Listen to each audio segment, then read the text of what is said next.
Paranormal Hood. Paranormal. Paranormal. Paranormal.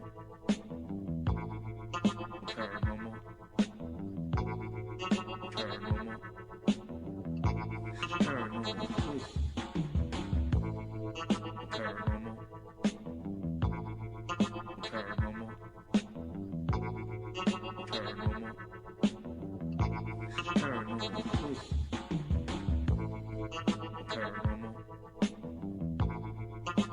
Paranormal. Paranormal.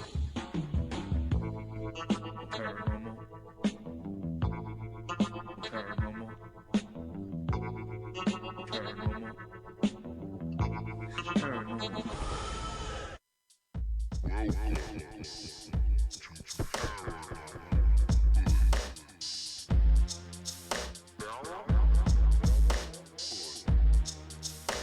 Creep with me.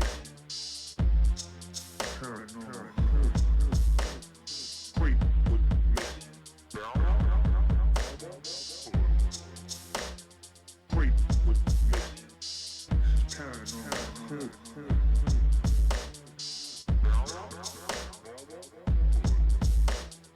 Creep with me. Creep with me.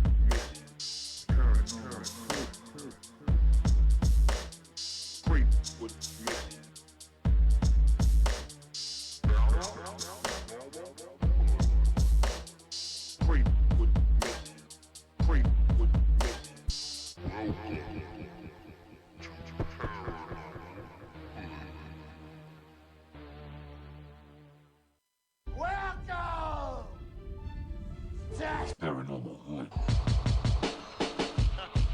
Who the fuck is this? Paranormal Hood. Who the fuck is this? Paranormal Hood. Who the fuck is this? Paranormal Hood. You're feeling lucky, duck, then press your luck. Creep with me as I walk in the hood. We are the paranormal voice of the hood. Creep with me as I walk in the hood. Jiggy and the Hoodie. Creep with me as I walk in the hood. You're listening to Paranormal Hood Live Radio with the sound of DJ Ron Black.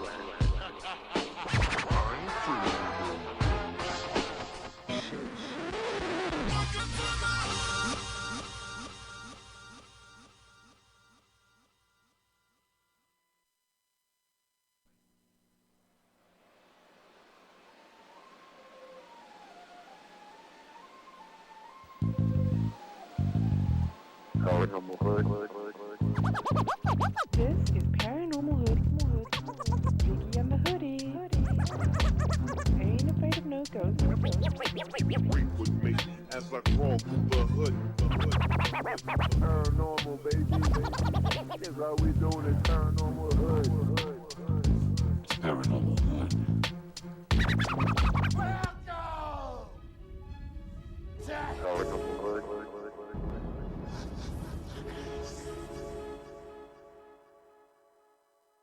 Keeping it on lockdown. All world is in the building.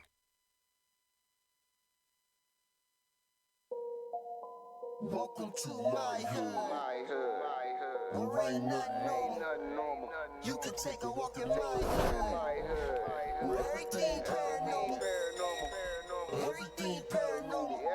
If you're scared of dying, we got something for you. Open up the door, you can be immortal. If you really try to ride, step into the buckle up. I'ma show you where it's at. We gon' burn a couple blunts, we gon' pop a couple caps. I ain't talking about 4-5s from the strap. Psilocybin driving, so we headed off the map. What you know about? Tasting color, seeing sound with a crystalline. Turning nothing into something when we alchemize. Vandalize the lies with the truth. Ain't nobody wanna take shots at this proof. All we ever wanted was the answers. Looking for unique, but our vision keep us phantom. Phantom black man, ghost writing in a pentagram. I'm from the place where our thoughts meet the program. Not too many open to the power that they hold. Just know that when we shine, it's the reflection of your soul. Supreme beings moving, watch the galaxy implode. We are not alone. If you're not normal, welcome home. Yeah.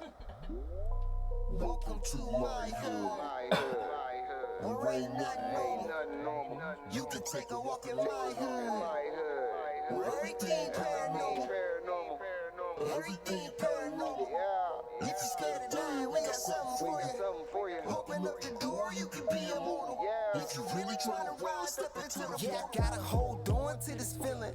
I'll be seeing visions through the foam of the prisms. Projecting all wishes, anything I want is given. Paranormal vision, you can call it supervision. Control the superstition, make them wonder how we do it. They seen us in the mud, now we out here making music with the paranormal movement that's stronger than what you deal with. If Jesus was just a fraud, then hallelujah for Judas. Caesar is not the mob, so it just had to be Brutus. They hate when we on our job, cause persecution is useless. Proof that what we doing is more than just making music. Utilizing the truth, drop it off in the hood. Show 'em what's really good, the feeling is understood. We know just what it means to get it by all means. Supreme beings moving, watch reality explode. We are not alone, if you're not normal, welcome home. Yeah. Welcome to my hood. Where ain't nothing normal. You can take a walk in my hood. Where everything paranormal.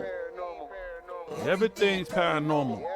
If you're scared of dying, we got something for you. Open up the door, you could be immortal. If you really try to rise, step into the portal. It's my theme music. Every good hero should have some. 20,000 police in the whole town. Can you dig it?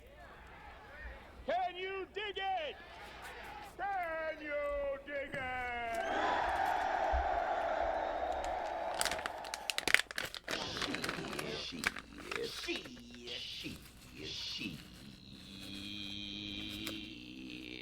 Smoke weed every day. From Boston outer space, we're gonna take you all over the place. So sit back and enjoy the ride, because this is Paranormal.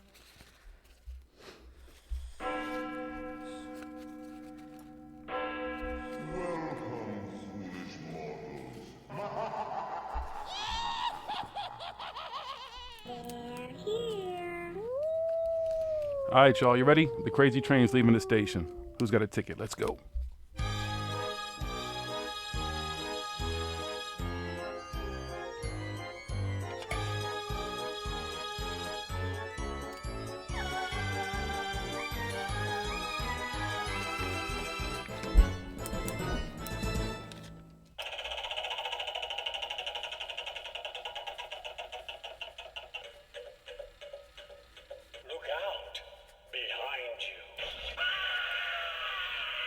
Nobody else look behind them? What's Hood Hoodies? Welcome to the Thursday night. This is Paranormal Hood Live Radio. We're live and direct in the Garden of Knowledge Studios. I'm your host, Jiggy. I'm smoking. Yes, you see me. I'm sweating. I'm wiping sweat off my brow. Man, traffic in Boston was a beast today, so I made it just in time. I was stressing, driving fast. You know what I'm saying? Doing speed races, shit, trying to get here, dipping, diving, ducking, trying to get through traffic and everything. It's crazy. It's crazy, son. You heard me? It's crazy. But I made it. Hi, everybody. Welcome. Good to see you. Let's see who's in the chat. Let's shout out some folks in the chat real quick. BG's, Silly McChilly, Lisa F, Out of Mind, C. Cavett, Michael Adams, Smoke King of Paranormal Hood. Anybody else in here? Lisa Winston, good to see you. Anal Penetrator. That's a cool name, but yeah, you need to take it easy, homie. Stevie E, Clickfinger. Did I say Jonas Hart already? But if not, good to see you. My Dank Alliance brother. And Alfie Salmons. There's the Salmons. Planet Looper. Anybody else? All right, I'm getting down. We're getting down to the end. We're getting down to the end. Is that it? KB. And I think that's it for now. What's good? It's good to see everybody. Weren't we just here yesterday? I think we're time traveling all the time. I think that Thursday goes from Thursday to Friday to Thursday. That's what it feels like. Feels like we didn't even leave you. Feel like we never left.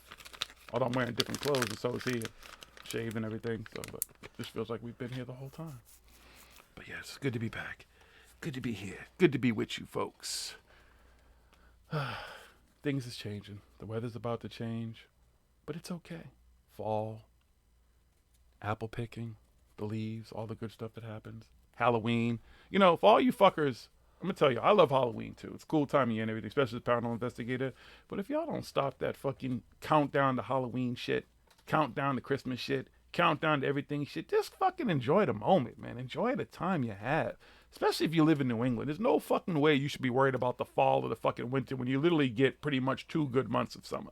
Like, enjoy the shit, man. It's gonna come. Halloween's gonna get here. Thanksgiving's gonna get here. Then Christmas and all that other shit. Just fucking relax. Just chill. You feel me? Okay. Just saying. Good to be here. You watched most of last week? Well, good to hear that. I want a recording. So I'm just looking at some of the chat stuff real quick before we get into the news and everything.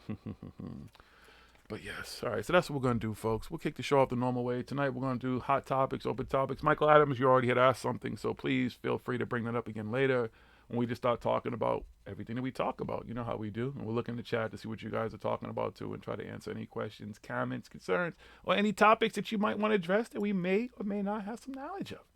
You feel me? So that's how we do. It's all good. All right? All right. Wait, let me pause that for a second. Let me look up something real quick before I even do all that, and then I won't even have anything, and then you guys will be sitting there like, what the fuck? Yeah, it's like, it's still a couple months away. Like, just enjoy your summer, enjoy your time. Then Halloween will get here, you'll enjoy it, and then it's going to be gone. Then what, are you going to be counting? 364 days Halloween? 23 more days of 22, 23 more days of summer? Something like that. I don't know how many days it is, but it's enough. I know that. Folks act like they can't even enjoy shit. They just be so stressed about everything else. I'm surprised they don't have fucking Christmas stuff out in the stores yet. Although I haven't been to Walmart, so when I go to Walmart, I'm pretty sure. Some stores that got little shit out already. Oh, already? Yeah, see, that makes sense. That's how they do. Halloween shit's up everywhere. No, I mean that makes sense. I mean, once you get to September, Halloween's just boom, you know. All right, hold on one second. This. All right, yes. Yeah, all the Halloween stores will be open in fucking September 1st. Come Labor Day, comes Halloween. Everybody get their costumes ready. All right. So get zombie stores for Halloween. All these dead stores all of a sudden come back to life.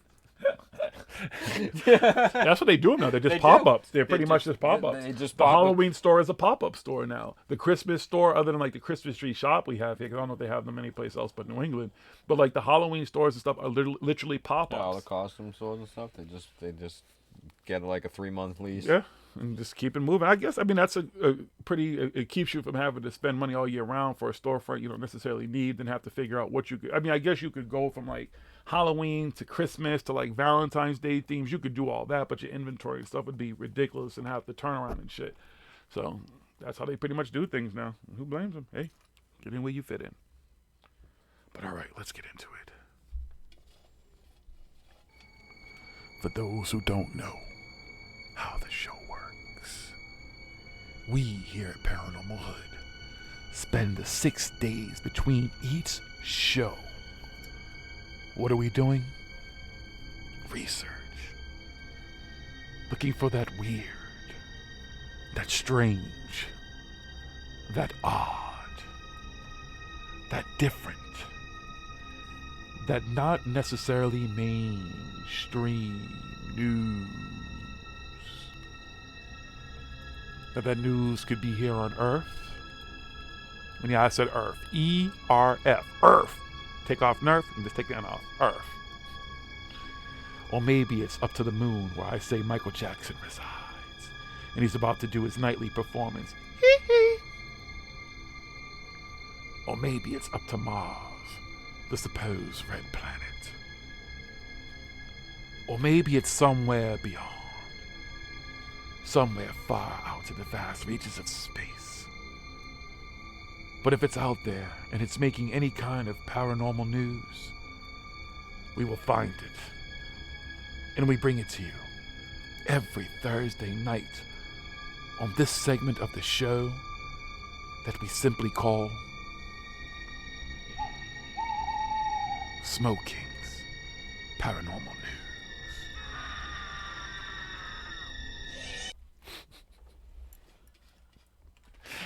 All right, folks. We're going to give you the news about the omniverse, the multiverse, our universe, Verse Simmons, Batman versus Superman, Avengers versus everybody in DC, because they kick all their asses anyways. But while Smoking's over there rolling up, I'm going to get this party started, right? Y'all want this party started? Quickly. Quickly. You don't know the song? You're supposed to say, right? Set it up. I said, yes. Oh, thank you. Smoke Queen with the assist. Thank you very much. All right, let's get this fuckery started. Fake visionary busted in Texas. In a bizarre story out of Texas, an alleged visionary who claims to receive messages from the Virgin Mary and other spiritual figures has been deemed a fake by church officials. Following the release of a rather damning piece of security footage, according to a website created by the woman at the center of the strange saga, the Virgin Mary first appeared to her in 2017 with a series of 7 messages about the sanctity of life. Epic fail. The self-proclaimed visionary says that she was subsequently visited by various angels, saints, and even Jesus Christ himself. JC went to visit her son with warnings for the church and other insights. Is she a human majumja? Yeah, she might be. That's probably him. He's changed his name now since he's been around. It would seem that at some point in recent weeks, the visionary story of the Virgin Mary appearing to her as the mystical Rose, Our Lady of Argyle, captured the imagination of people at various churches around the city of Denton. The proverbial buzz about the apparitions, as well as their accompanying miracles and messages, apparently became so significant that earlier this month, the Catholic Diocese of Fort Worth, which oversees the region where the furor was unfolding, was forced to issue a statement about the situation. In a letter to parishioners, Bishop Michael Olson advised them to exercise prudence when it comes to tales of apparitions or of messages and miracles that had been circulating in the community. He also vehemently denied recent claims made on websites and social media that the visions and their accompanying messages had been authenticated by the church. Although Olson conceded that from time to time apparitions do occur, he expressed considerable skepticism over the Our Lady of Argyle and discouraged anyone from offering credence or support to the story. What may have been nothing more than a worrisome nuance turned into what Olson later called a scandal when security camera footage emerged of the visionary visiting a religious center late last month. In a remarkable video, the woman can be seen entering what looks like a conference room and nonchalantly dropping a rose on the ground. The out-of-place flower soon catches the attention of the unwitting people who join her in the room, and they are dumbfounded by its inexplicable appearance on the floor, going so far as to reverently smell and take pictures with their phones of what the visionary reportedly claimed to them was a miraculous gift of the Virgin Mary. With a jaw-dropping video in hand, Olson issued a second statement about the Our Lady of Argyle case, saying that it was his, sad responsibility to tell parishioners that the footage was irrefutably evidence that these purported apparitions, messages, and miracles are in fact a fabrication. He went on to note that in an attempt to meet with the visionary following the video revelation, had fallen through and asked that she take down her website in light of recent events. It remains to be seen whether she'll honor the request or simply say that the scene caught by the security camera was some kind of divine intervention.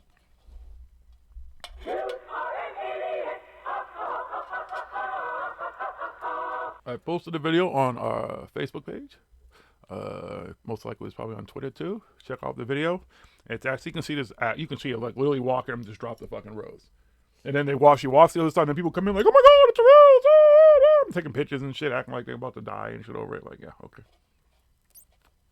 Whatever. Good luck with that. She got the first award of the night. Let's see.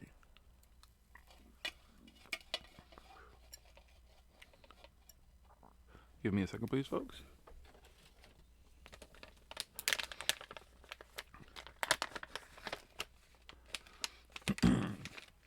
Here we go. Concerned citizens believe Bigfoot is to blame for a series of area break-ins. You're an idiot. A New Hampshire man believes... he would have to be in the state above us. We have to go visit him. A New Hampshire man believes that Bigfoot is behind the series of break-ins that have occurred in the state throughout the summer. And what is either a genuine letter... And what is either a genuine letter to his local newspaper or a remarkably well-crafted joke that likely raised eyebrows amongst residents in the community, Caleb White took issue with authorities saying that bears were probably responsible for a number of recent incidents or forced entry involving homes and cars.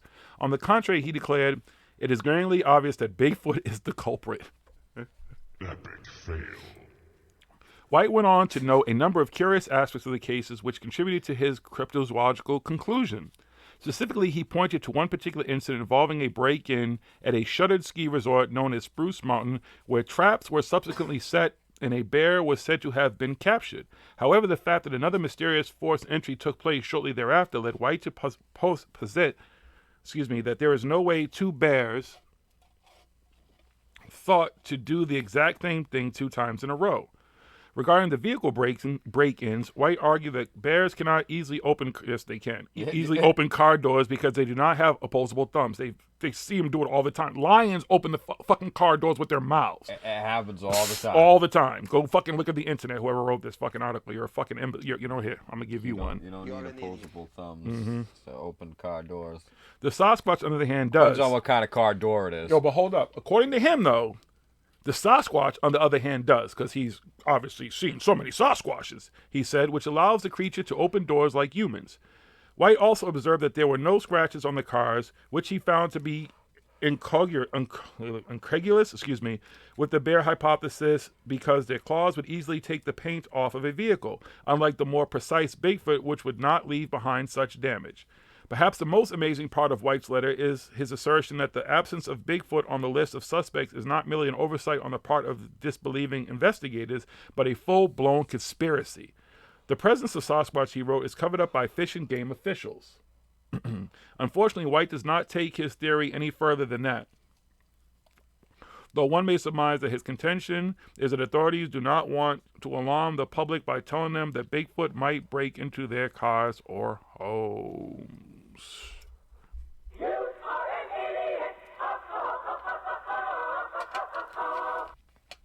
Then capture Bigfoot, motherfucker. Set up some cameras on that shit. Just go capture that motherfucker. Then I'm talking about it. Be about it. He said bears can't open doors. Clearly, this person's never been on the internet. There's videos all the time. Lions, tigers, bears. And just people saying, "Oh my God, open the door!" Camels, like crazy shit. They watch humans do shit, and they imitate what we do. Yeah, but if you have one of those door handles where you just have to pull out like this, you can come in from the top, and you just pull out like our door handles on ours. A paw can go behind that, and if it's a big enough paw, it's gonna push that open enough, and they're gonna be like, "Oh, my paw! Oh shit! I'm in this motherfucker." They do it all the time. You can go fucking right onto YouTube, watch bears and stuff going in cars. Monkeys will get in fucking anything. They got gangs of monkeys in other countries and shit, like whole entire fucking like mafia type fucking.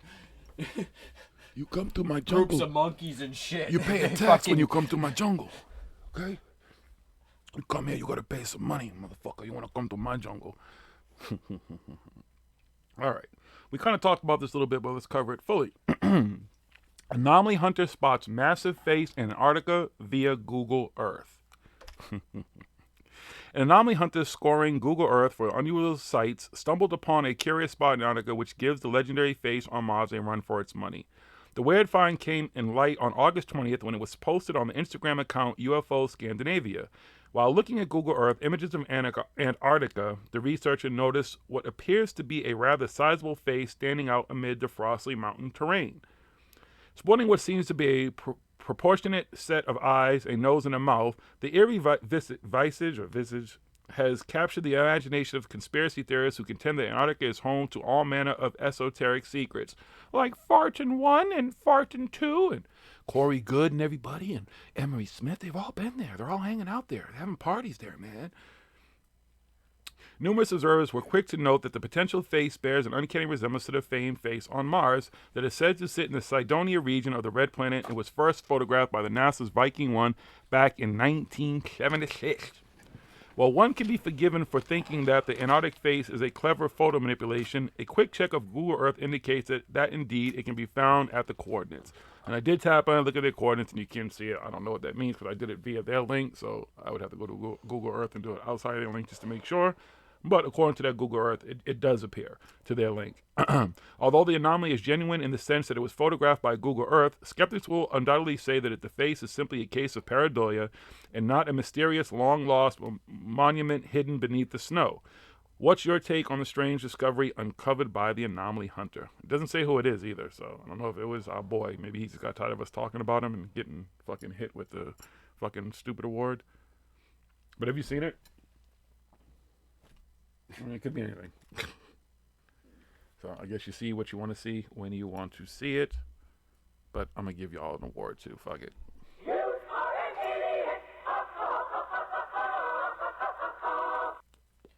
You're up. This fucking story. How can these people still not notice that's a fucking spider? It's still all over every fucking thing. Oh my god, it's so fucking crazy. Look at that. It's a fucking spider. It's a goddamn spider.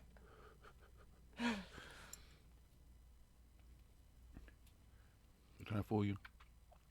Alright, let's see here. Where's my shit? I got fucking... Well... Police and military will have presence at alien UFO themed festivals near Area 51. So now it's multiple festivals. Oh shit. Help is on the way for Lincoln County as it braces for the unexpected. An unknown number of visitors is expected to descend on the Royal Nevada County next month for 2 events related to the Area 51 military base. The idea started online, a UFO-themed joke, then morphed into something else altogether. Officials worry about the risk associated with the influx of several thousand people, bigger than the county's entire population. Lincoln County has around 6,000 residents. That's the whole county, not just the biggest city in the county. That's the whole county. The whole damn thing. The 2 events approved for the weekend of September 20th, so there's 2 events, could draw anywhere from 3,000, 30,000 to 300,000. Nobody knows. The real problem is no one knows for sure how many will show up. But even a smaller estimate will put a huge strain on the official resources. When an armada of RVs stormed into Area 51 in the movie Independence Day, security forces didn't try and stop them. But the base won't be accommodating if that happens for real. Ever since the story of Bob Lazar debuted on KLAS TV in 1989, tens of thousands of UFO curious visitors have flocked to the outskirts of Groom Lake Base. Bobby. It's why the extraterrestrial highway was created, why ET souvenirs boomed, and it's the reason for the signs warning about the use of deadly force being authorized. Over the decades, those who've crossed the line always get caught. The spark for the renewed interest was an interview by popular podcaster Joe Rogan and Lazar's new documentary. So, yeah. So now there's 2 events going on. I wonder which is event A or event B gonna be the ones that fucking say, fuck it, let's really go storm them. Taking bets now, everybody. Team A or Team B? It'll be the random idiots who will just never get heard from again. Alright, let's see here. Pull up. A fleet of UFOs spotted in Wyoming. This is a video shot by Casper, Wyoming resident Bradley Reyes of a small fleet of UFOs moving across the night sky. The brief commentary between he and his wife and the kids is definitely value add to. What that means? Okay. Now remember, UFO stands for unidentified flying objects. That doesn't mean these are alien spaceships. Wow, thank you for fucking putting that in your article, Geekology. Everybody else just like, it's aliens. These guys are like, we just want to make sure. Although they are 100%, that doesn't mean that these are alien spaceships. Although they 100% are, no question, UFOs. Per some YouTuber comments, one morning about 2 years ago, I saw 6 of those orbs. As I drove closer to them, they appeared to morph into silvery birds of some sort. The true story, and I don't know, And I don't know. I don't drink or do drugs and am very much sane. Okay. Did you say so? Yeah, right. We'll take your word for it. Another person says, I just call them orbs. I have been watching them for about 3 years in the daytime out here in New Mexico. My opinion at this point is that they are alive and possibly from here and maybe not from somewhere else. Some very powerful insight also. I like how YouTube Cupcake and Sunshine felt like the need to point out they don't drink or do drugs and are very much sane. That's one of the telltale signs of a crazy person. So, what are they? Aliens, government drones, aliens? You tell us in the video below. But the video, I don't know what it is. There's definitely something flying up there, but it's a shitty video and stuff. And the lights are blinking. That's something in formation. That could be a bunch of helicopters. There's no sound. That literally looks like a squadron of helicopters.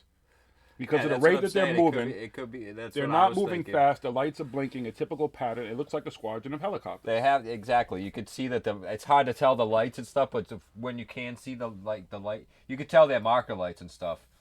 It's got a nose light. You can tell that they. Do you know how many videos I get sent or tagged in on social media from tandem jumping? Like, people don't even understand what night tandem jumping, parachuters who use flares, and now they use LED lights. They use all kinds of crazy shit. They're practicing their stunts. They're working on them and stuff. And people think that that's UFOs and shit. But that's a fleet of helicopters right there.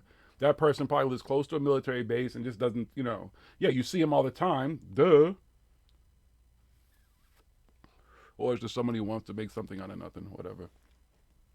Is that it on that one? That's it on that one. I got one right here. Minnesota City celebrates 40th anniversary of odd UFO incident.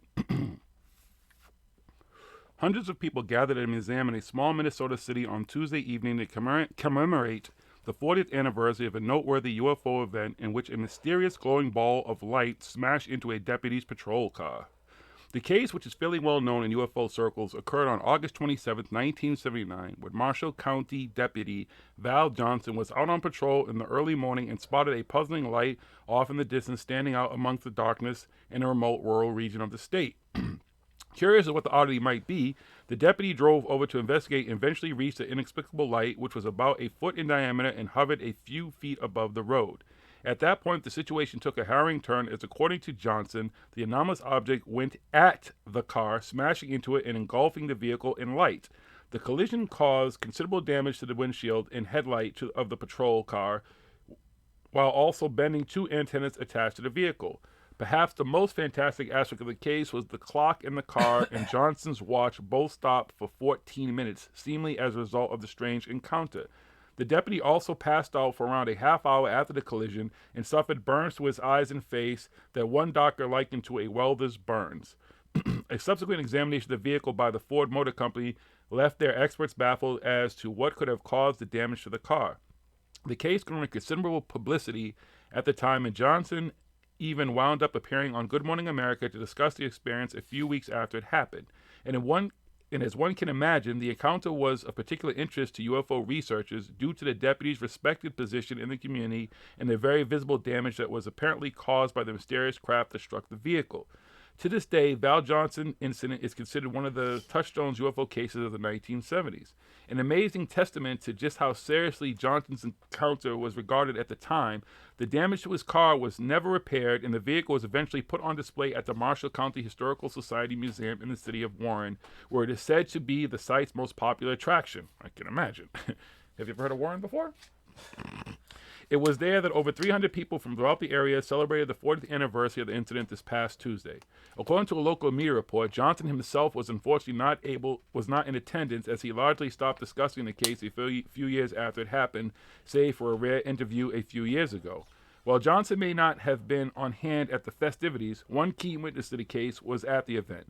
Peter Bauer, who served as the Marshall County dispatcher on the night of the incident. He recalled speaking with the deputy when he radioed in to report the encounter and observed that Johnson seemed to get increasingly uneasy as a realization of what had just happened to him took hold. Based on his experience working with the deputy, Bauer expressed the belief that Johnson was genuine in his account of what occurred and mused people who would doubt, you can't doubt this. Here's a picture of the car. I mean, okay. I guess. Like, if you look at that picture, it's not. There's a little bit of damage to the windshield. Like somebody, I guess. I would imagine like if the UFO did this, it doesn't look like major damage. Why are they just showing that?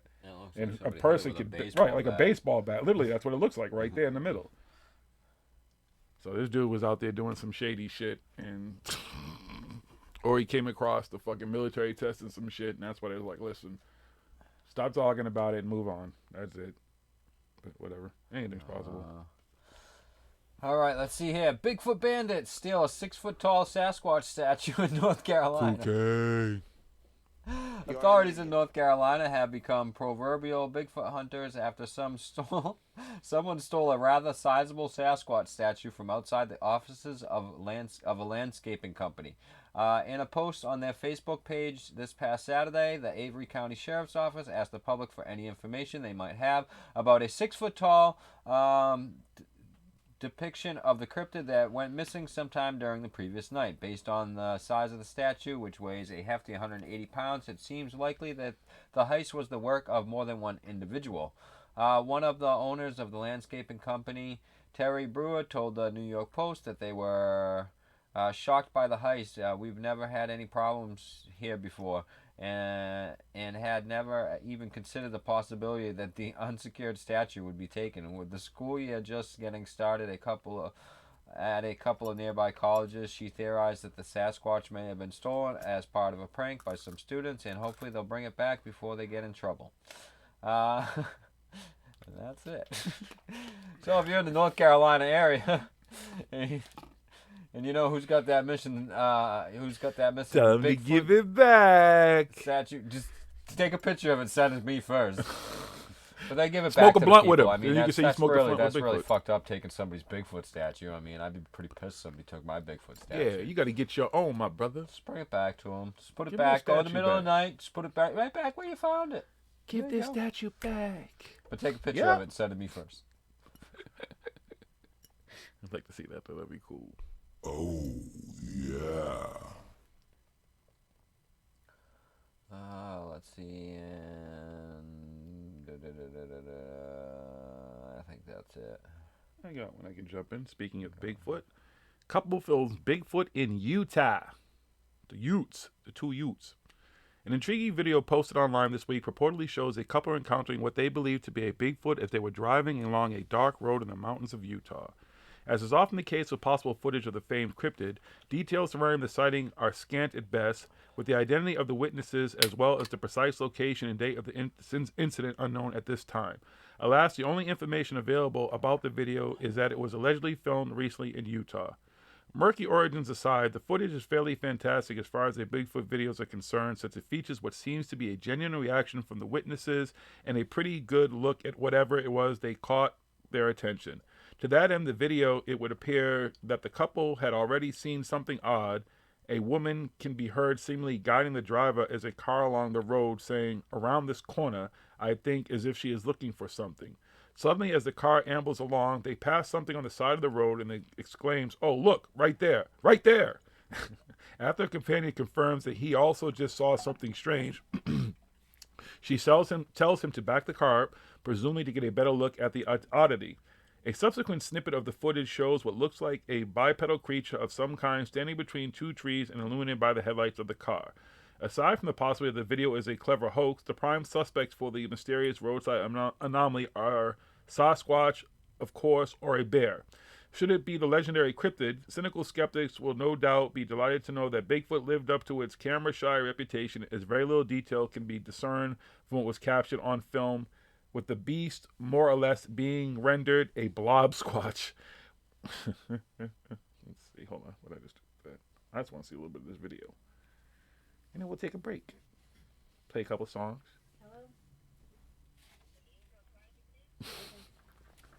Let's see. Bear with us, folks. I gotta go.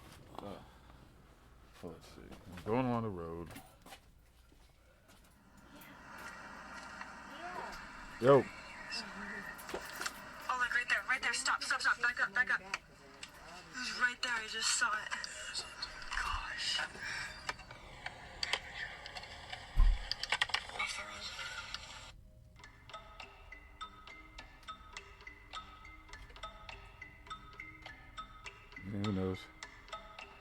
How could this be the? If this is their idea of the best recording yet, folks. First of all, it looks like a person in a.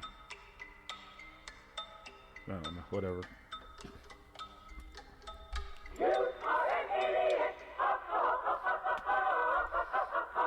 I don't motherfucking think that's Bigfoot, so whatever. Fuck it. Might cry 2 tears in a bucket. Fuck it. Go play some music real quick. Excuse me, I can't even speak right now. Real quick. Take a quick break. Don't go too far, folks. Don't go nowhere. I'm going to come back, and you know how we do. It's Paranormal Hood. It's open topic night. Hot topics. We're going to be talking a little bit about everything. Stuff going on in the community. I know Michael Adams had a question and stuff, so save those questions, comments, concerns until we come back. It's Paranormal Hood. Why am I whispering? I don't know either. Why are you all letting me whisper?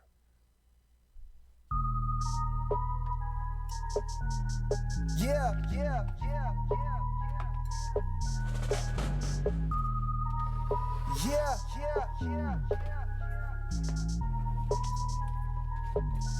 Yeah, I stepped out of the 12th house, hopped up in that red alert. I'm dipping to the milk for the cookie. When you invest in self, there's no need to work.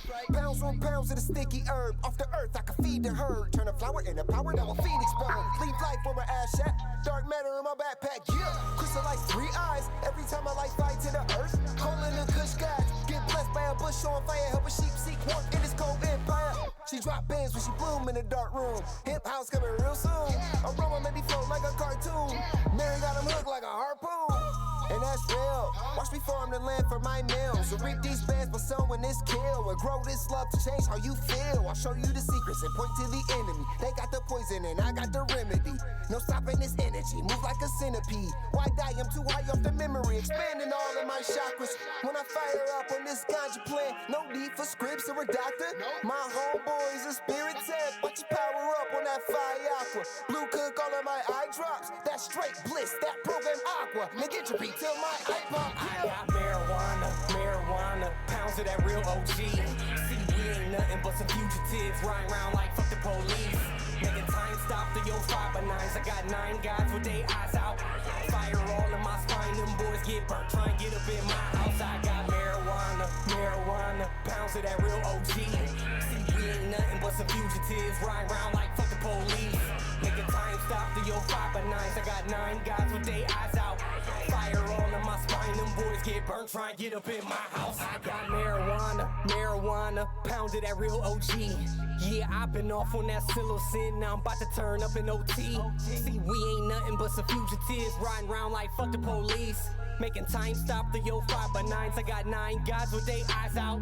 Fire all in my spine, them boys get burnt. Try and get up in my house. Shit, grab the pack and let's grind out. Mother Earth, she like right on time. I got H2O for that pie. That 302 for my fight. So when it rainstorm, I get the brainstorm and I'm back inside of that eye. You can hear, see just how I resonate, nigga. I'm shining off for your blinds. Nigga, like Bender, I rip the veil. My angle is forming an L. Inertia will gather, bring physical form. So what I imagine is born right through the door. Infinite weaponry soon as they stepped in me. I know that they tested me, came down with their eyes out. I told you that water would burn. I gather my forces in orbit and pour out a portion of me to return. Then gather it back up inside of myself. I'm still on top of that crown. I can still get up when I'm down. Now watch how I gather the earth, bitch. I got marijuana, pounds of that real OG. See, we ain't nothing but some fugitives riding around like fuck the police. Making time stop through your 5x9s. I got 9 guys with their eyes out. Fire all in my spine, them boys get burnt. Try and get up in my house. I got marijuana, pounds of that real OG. See, we ain't nothing but some fugitives riding around like fuck the police. Making time stop through your 5x9s. I got 9 guys with their eyes out. Fire all in my spine, them boys get burnt. Try and get up in my house.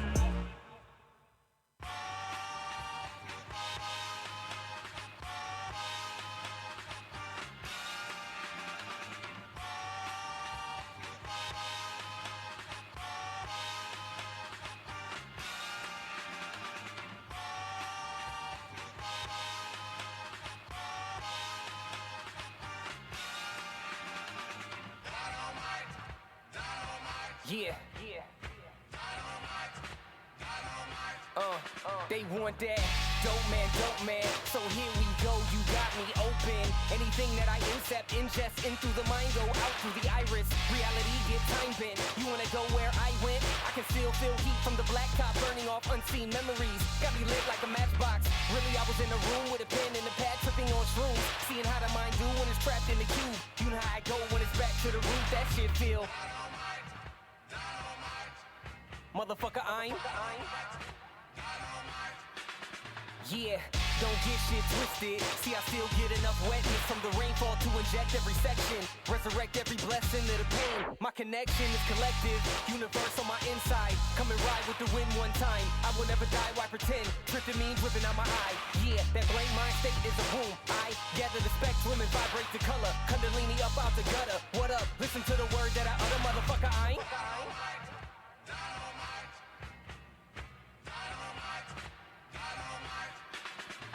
I slipped off in that fifth, cause that fourth was getting too lonely. Now my squad better get a better grip, cause this world can no longer hold me. You can feel the paradigm shift, even when I'm vibrating slowly. Now I'm moving all in, got my back at the wind, and I'm pissed, so don't try to console me. First move I had to make was shake all the fake, forget everything they told me. I'm a guy from within, not born into sin, so why the hell can't I be holy? Everything they've done from the purpose of the sun was attempt to try to control me. Throw it back in their face, get back in my place as an infinite soul just roaming. Infinite soul like Roman, floating in a space more open than my mind can imagine. Till my inner eye gets focused, till my inner knee is ferocious. Giving up energy and symmetry to split and crash these oceans. Waking you up from this hypnosis that got you paranoid.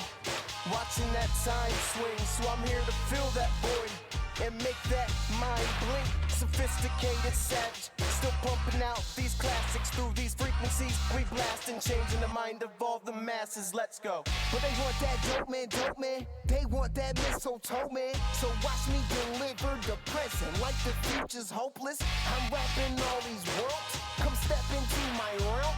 I raise my conscience just to silence all the bleeding lamps. No past, no future. I'm now, right now, I'm killing time. Trailblazing the infinite by lighting the wick in the spine. My mind became. Tell your mama, Shit, hey, can't you tell? We won't fail, cause within this shell grows power within every cell. Yeah, y'all got them bars, but I got them keys to open every cell. Riding through my stargate, cause the cosmos where I partake in the mastery of my fate. Got me raising Kundalini. Watch me vibrate to the frequency of freedom. Just the freedom from religion, giving us a reason to be.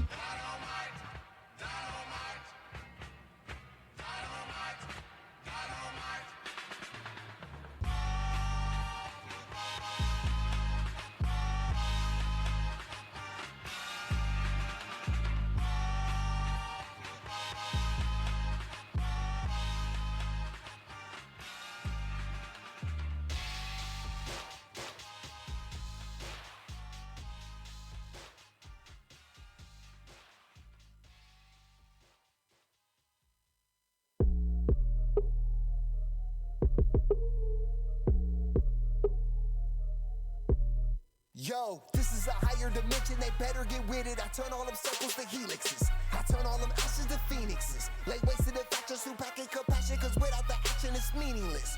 Fuck it, I'm back on my feet again. After the battle was having compassion and passion and knowing the frequency. But recently, I'm frequently feeling the fire that set fire to deities. Reset your memory, then we wet the fire that burned and circle your block with my chemistry. Watch how the infinite breathe, this how the infinite be. Off in that infinite sea, infinitely. Shredding through waters too deep for these keys to believe that it's God that they see. Spirit combined with the thought, raising the heart to the eye through the spine. Mixed with this art, hyperdimensional. Soon as I enter you, emulate all of my mind. Eradicate time, quoting the place that make everything I. Everything live, everything die. Everything's everything, quote and spine. Tethering mind, crystallized eye, imploding the God that you thought was divine. Jesus alive, Jesus Allah. Allah's the moon, moon is the sin. There is no sin in you, you are no sinner, and there is no death if you only remember. Astrotheology, mapping what happened in time from the stars. Ripping the heart from the archons. Balancing animals, gotta be part of the way I dismantle the truth. Counter the lies, reverse the inverted mind. Insert my power, I'm outside the hour of time. Accessing all my collapse and was trapped in the mind. Easing the climb, so the ascension is something you witness through all of the victims and all of the prisons that's outside the system. All that I'm giving, I give it. You better get with it, cause this is a higher dimension. This is a higher dimension, higher dimension, yeah, higher dimension. This is a higher dimension, yeah, higher dimension. This is a higher dimension. They better get with it. I turn all them circles to helixes. I turn all them ashes to phoenixes. Cause this is a higher dimension. This is a higher dimension, yeah, higher dimension. This is a higher dimension, yeah, higher dimension. This is a higher dimension. They better get with it. I turn all them circles to helixes. Yeah, I turn all them ashes to phoenixes. Cause this is a higher dimension. This is a higher dimension, powered by self-comprehension. Climbing up out of this prison, I am so out of this prism. There's no confining my mental, I feel like gathering time. Wrapping it up in this rhyme, freeing up everything binding. You see what the rhyme do, casting the bliss like a spell from a witch. Do you look in the mirror and realize that I am you? We are supreme in the valley of giants and tyrants and lions and sirens and Nephilim. So why would you question them? You can apply all the pressure you want and you just gon' make diamonds and shine for the rest of them. Fire and light, water and ice, full spectrum when we on the mic. Sending you infinite energy, synchronized synergy. So you see the inner me, so you see it visibly. I show you the secrets and point to the enemy. I feel like gathering truth, spilling it all in this booth. Breaking up out of this noose, bringing you up on this paradigm. The shit that we spit at you, therapy, rejuvenation, reversal of time. Raising you up through the spine, organs aligned, controlling the planets combined. With knowing that we are divine, causing implosion without the division. Reprogramming minds that lost high in the system. All that we give it, you better get with it, cause this is a higher dimension. This is a higher dimension, yeah, higher dimension. This is a higher dimension, yeah, higher dimension. This is a higher dimension, they better get with it. I turn on them circles to helixes. I turn on them ashes to phoenixes. Cause this is a higher dimension. This is a higher dimension, yeah, higher dimension. This is a higher dimension, yeah, higher dimension. This is a higher dimension, they better get with it. I turn on them circles to helixes. I turn on them ashes to phoenixes. Cause this is a higher dimension.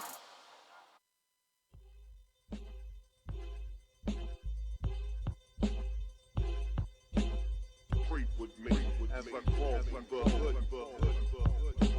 Paranormal. Paranormal. Paranormal. Paranormal. Paranormal. Paranormal. Paranormal. Paranormal. Paranormal. Paranormal. Paranormal.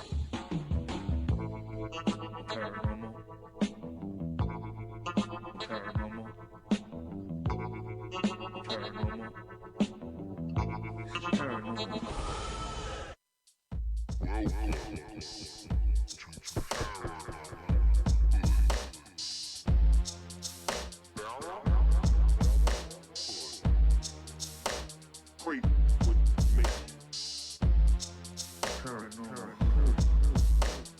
Creep with me. Creep with me.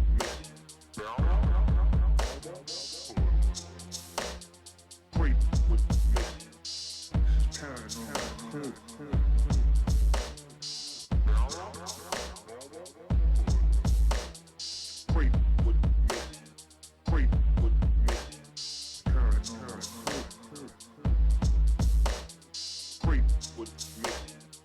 Creep with me. Creep with me. Creep with me.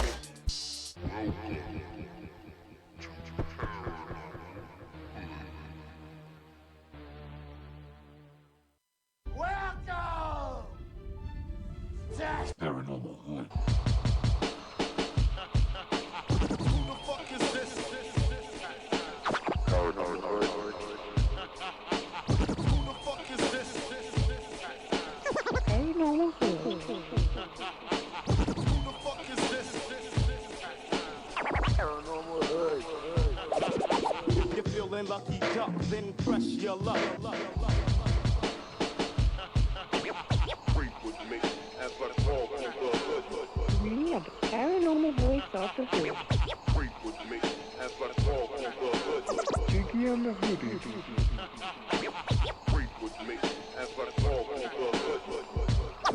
listening to Paranormal Hood Live Radio with the sound of DJ Ron Blank.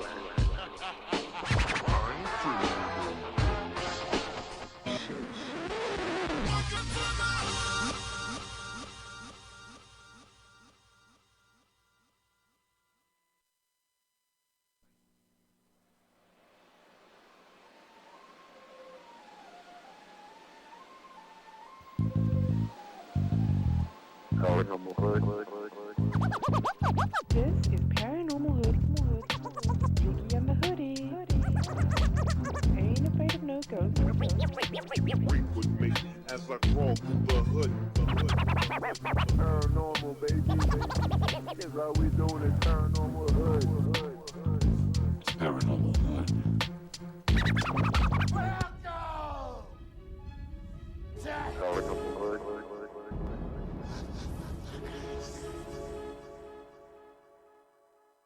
Keeping it on lockdown. All world is in the building. Welcome to my hood. Where ain't nothing normal.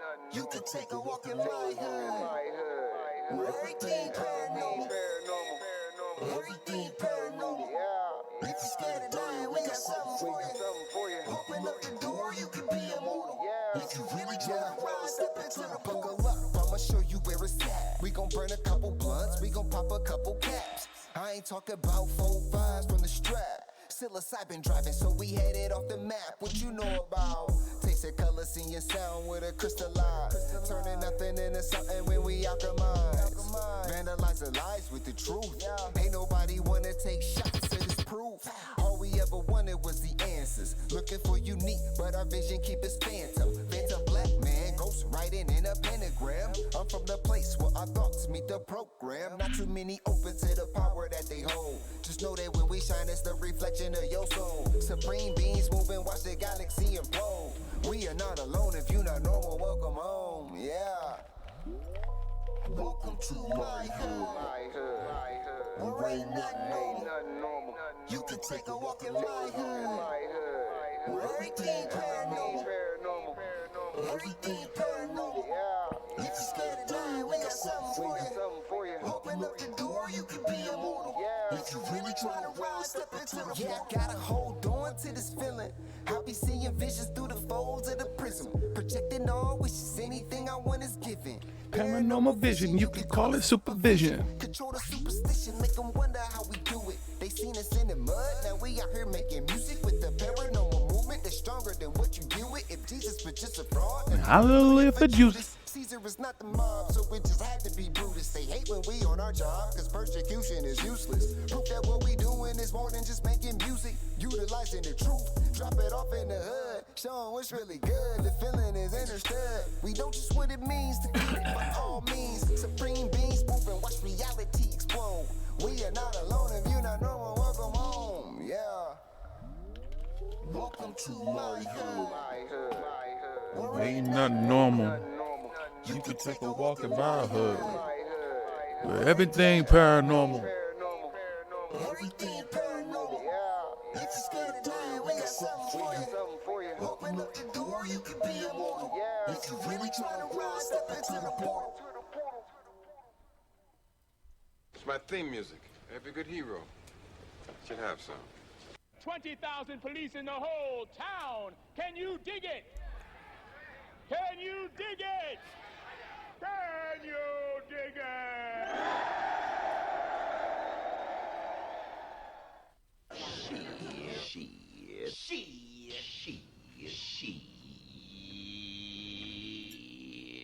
Smoke weed every day.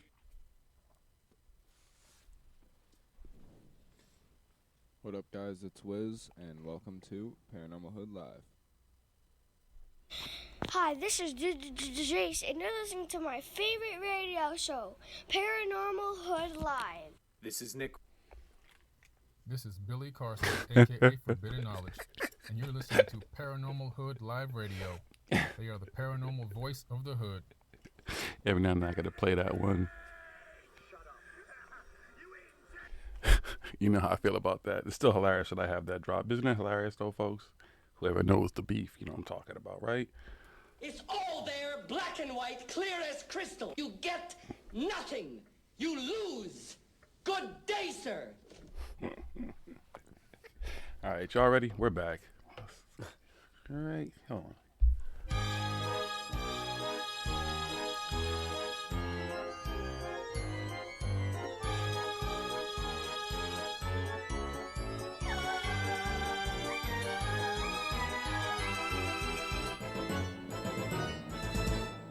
Haha.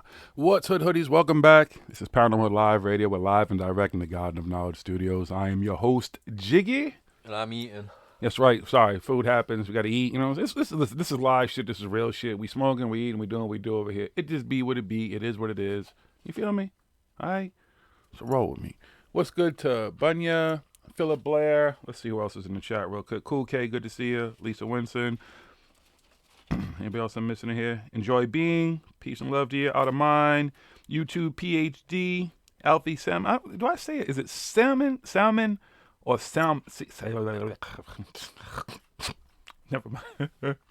I'm gonna stop fucking with names. I think the problem is with like UFO Gandalf and then it's Galadriel or Galadriel. When I think about it, then my brain starts to think about it. So either I'm saying it right or I'm not. And if I ever say your name wrong, please try to phonetically put it in the chat so I can say it right. Because I think saying someone's name is very respectful, whether it's a nickname or anything like that.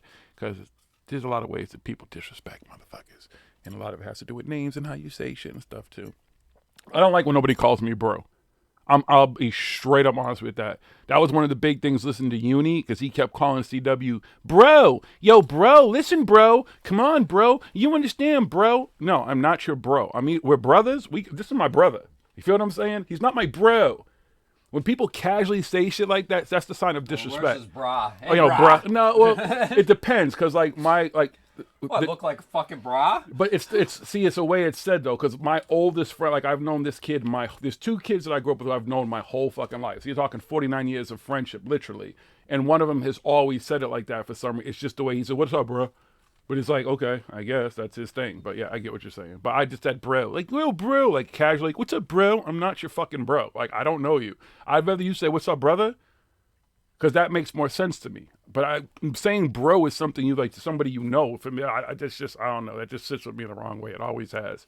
The fucking FedEx man called me bro and shit, tried to be all cool. Yo, chill out, bro. I was like, who the fuck is you? What? All right, we say chill out, I was, bro. yeah, exactly. I was like, listen, dude. I was like, take your little tattoos, take your little packages, get back in your FedEx truck before... I'm not your bro, and I'm not gonna cool out. Like, get the fuck away from me. I hate when people. That's what I'm saying. That's when you know it's like disrespectful. Because I would like if I'm trying to calm somebody down, I'm not like, listen, brother. You know what I'm saying, brother, because that's how I consider it. So you're not my brother no more. Because we're all brothers and sisters, and you're not. But fuck that. But I'm not your bro. But that's a Uni thing. Oh my god. Such this open topic. That was one of the like listening to that fucking thing, like listening to that dude talk, the casualness of how he would like speak to CW. And to me, it was all disrespectful tone and all disrespectful manner. And CW is a calm, cool, collective dude, especially when you talk to someone like Unirock. It's not hard to be. And I'm just like, dude, like he's cooler than I am. Because we wouldn't be able to debate with you talking to me like that. Because to me, it would just be like, you're talking to me like you just think whatever about me. You have no respect for me. You know what I'm saying? You can either call me Jiggy or some shit that you know most people call me. But other than that, unless you know me personally, like I got nicknames. If somebody walked up and called me Dose, that's extremely old school.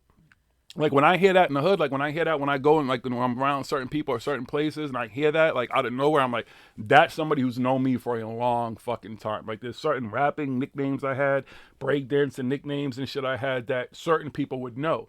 So that shit would take me back. When people spit shit like that, I'm good. But like that, you know, yeah, he said, bro. Do you even bro? I like that. That's a good one. My brother can call me bro. That's what I'm saying, Jonasai. But it's a casual way you kind of like people approach each other and they say shit. And I don't know if I don't think it's just like a street or a hood code. I think it's just kind of a code that people kind of live by, like how people address you and how they speak to you. And like when you're meeting somebody, especially in a casual scene, that's the first impression of how someone kind of says something to you is the impression I'm going to take away from you. So when you start with, yeah, what's up, bro? Like, I think if you were a surfer, maybe and I was in like Cali and shit, because I go to Cali, you know, I've been to, and I could see that. Like if I was hanging out down by the pier and there were a bunch of surfers and shit, and some dude like Sean Penn showed up looking like Spicoli or some shit, and he was like, "What's up, bro?" Like, you know, what? I could feel that. See, that's where it, to me, would kind of make sense, because that's not a casual person. That's somebody who speaks like that to everybody. You get that. Like if you ever saw Fast Times at Ridgemont High, you know I'm talking about. Spicoli's character. I know I've met Spicoli's characters. I've met people like that. So I understand that's their vernacular. That's the way they speak. That's their tone, intonations, all that type of stuff makes sense. But I'm talking about, y'all feel what I'm saying, the phoniness of how some people say shit. Like some people could even say brother, and it could be like, you know, oh, what's up, brother? Now, see what I'm saying? Some people might not get that.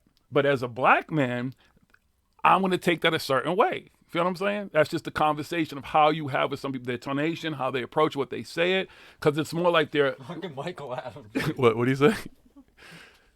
Hella tight, bro.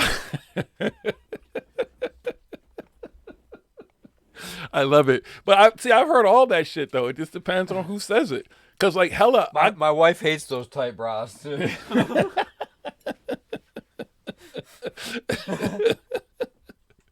In Aussie, it's g'day, mate, because Australians are legends. Right, but is there something like, is it, all right, so I don't know, let's say Brad Gray, I don't know Aussie terminology. So, like, if there's something like, are there words that you all use amongst each other that other people wouldn't understand? They call everybody cunts. Do they? Yeah. In Australia, really? Everybody's a cunt. Is that good? Is it like, so is this one of those things that's good, bad, whatever? It all depends on how you say it. It's one of those words. It's like motherfucker. Like how Bernie Mac used to use motherfucker. It's all about how you use it. That's awesome. But I can be like, this cunt over here right here is my best mate, you know? What? But then I can be like, these cunts over here can fuck off. You fucking cunt.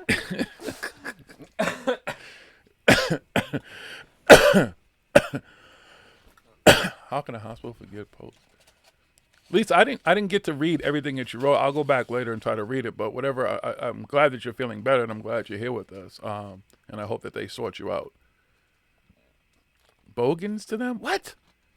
Nicholas Luciani, what's good? Or Lucchini? See, again, when I think about Lucchini, okay. Bogans? So yeah, so y'all have those words like this, yeah. Like there's words I have with friends and stuff that no one would ever understand. I wouldn't even speak them. We only speak them when I see those friends. There's handshakes, there's all that secret shit and everything. You know what I'm saying? You got those fucking, you know what I mean? And even some of the stuff I play, like even one of those drops, only some people would understand certain drops. Like I know when my sister listens, she understands the drop. But some people are like, I don't know what that is. He just plays drops, whatever. See? This one. Keeping it on lockdown. All world is in the building. And then you hear that, ooh, ooh. See, what you gotta know what it's about. See, everybody's got those little secret things. But yeah, so getting back to the whole thing, because it was just funny. It made me think about that uni stuff and everything. And that stuff is still, it amazes me that it's still going on. This dude is still pushing that narrative. He's trying so hard. Trying so hard. It's admirable in its own way, I guess, that he feels so compassionately about the stupidity that he's speaking and still has yet to come out with anything. That I just hope, CW, please, if he doesn't listen to this, please tell CW, everybody, that I ask that he does not do a part 3. It's not necessary. Nothing's going to come about it.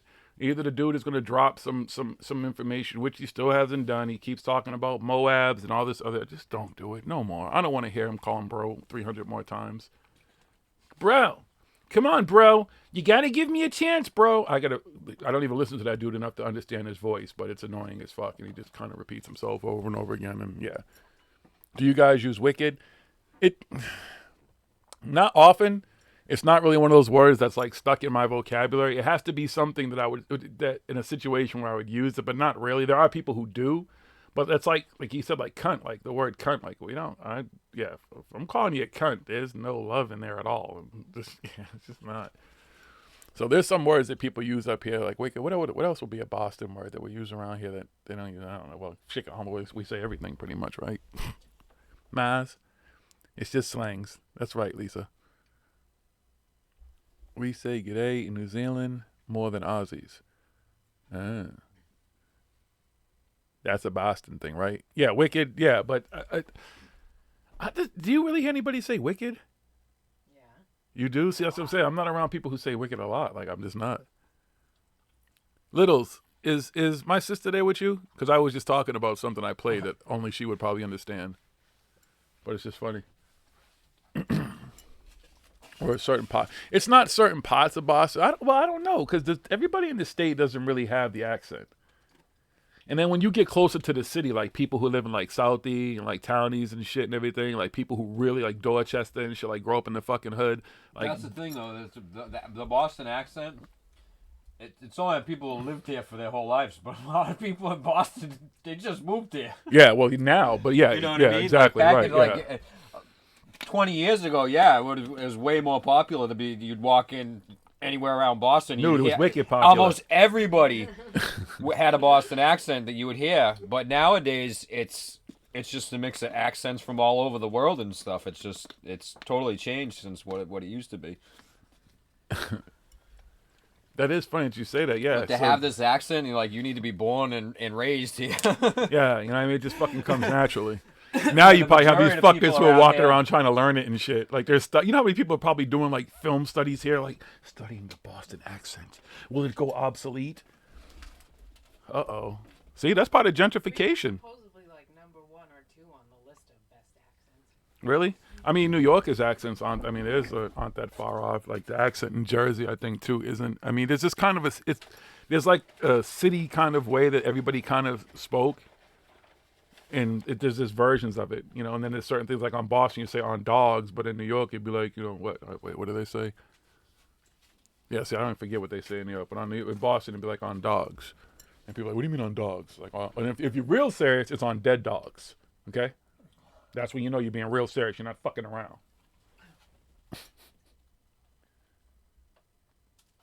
Bill Burr. Oh, God, yeah.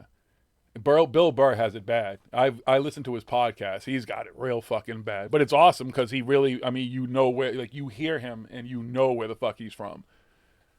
Like, Joe Rogan lived in this area for a long time, but he doesn't sport it. Like, but he's also lived in different areas, and he's been an implant in Cali and everywhere. And then I think he was in Colorado and stuff.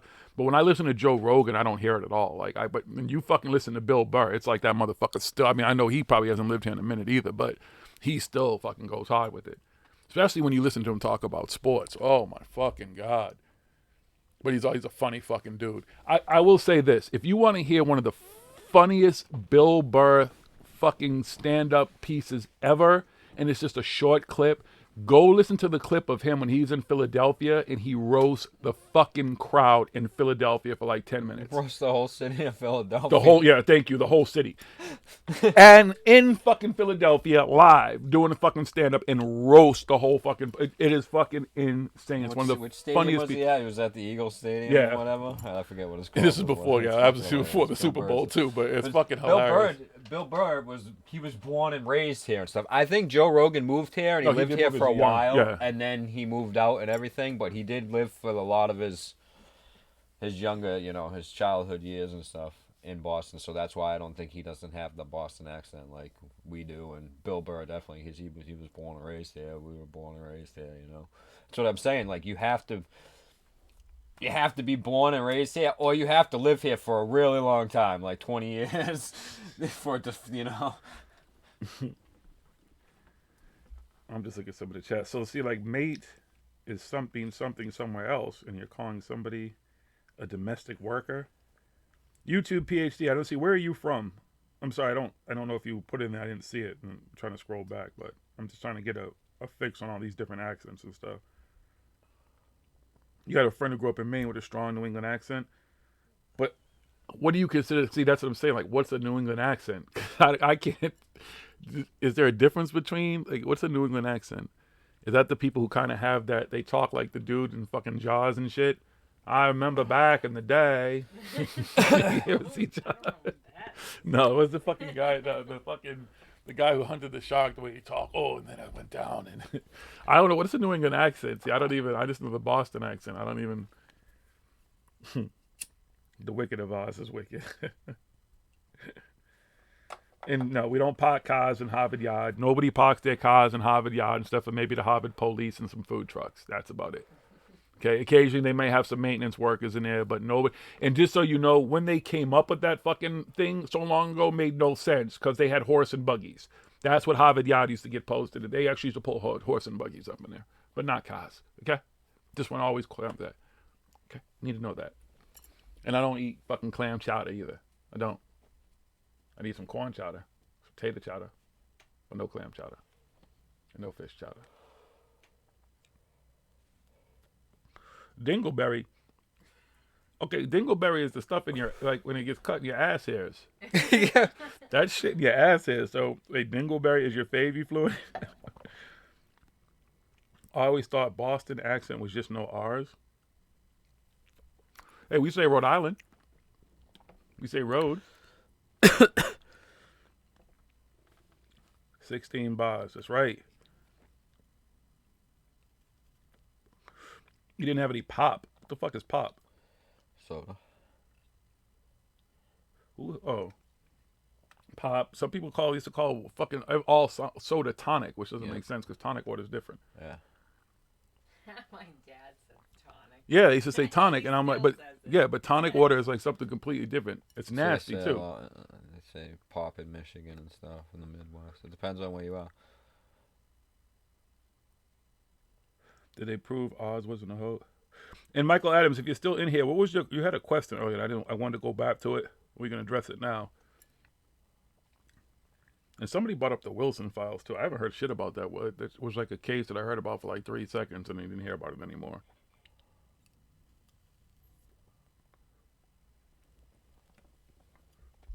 What?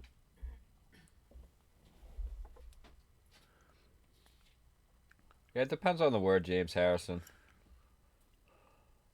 Wait, if you have red hair and eyes, you are called blue. Chips? Others call them Chris? This is so far away from anything paranormal. We call them fries. You have a JW question? Shoot whatever questions you have. Shoot them. This is the time. Oh, the Tic Tac UFO military. So your question, Michael Adams, is what do we think about it?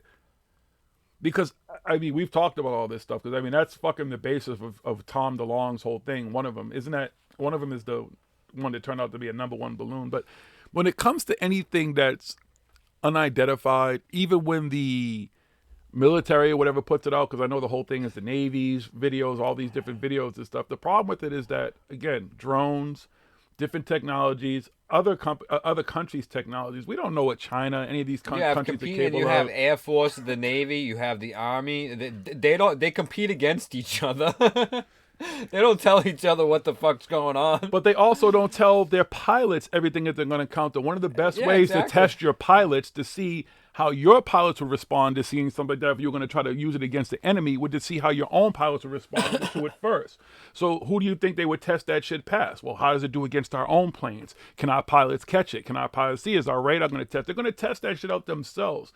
So I don't know. The problem is, again, everybody says this is disclosure. And the push with the whole Tic Tac UFO things that with Tom DeLonge to the Tom String 'em Along DeLonge, first of all, and his To the Stars Academy, whatever the fuck it's called, this is the basis of disclosure. This is the format and the building blocks of what's supposed to be disclosure with them. And my problem is that is your basis for disclosure. You're still far off because you have not proven with these videos that this is something of alien origin until you can knock it off and adamantly say. And if you listen, go back and listen to one of the, I don't know if it's the same video, but there's a video where there's two pilots speaking.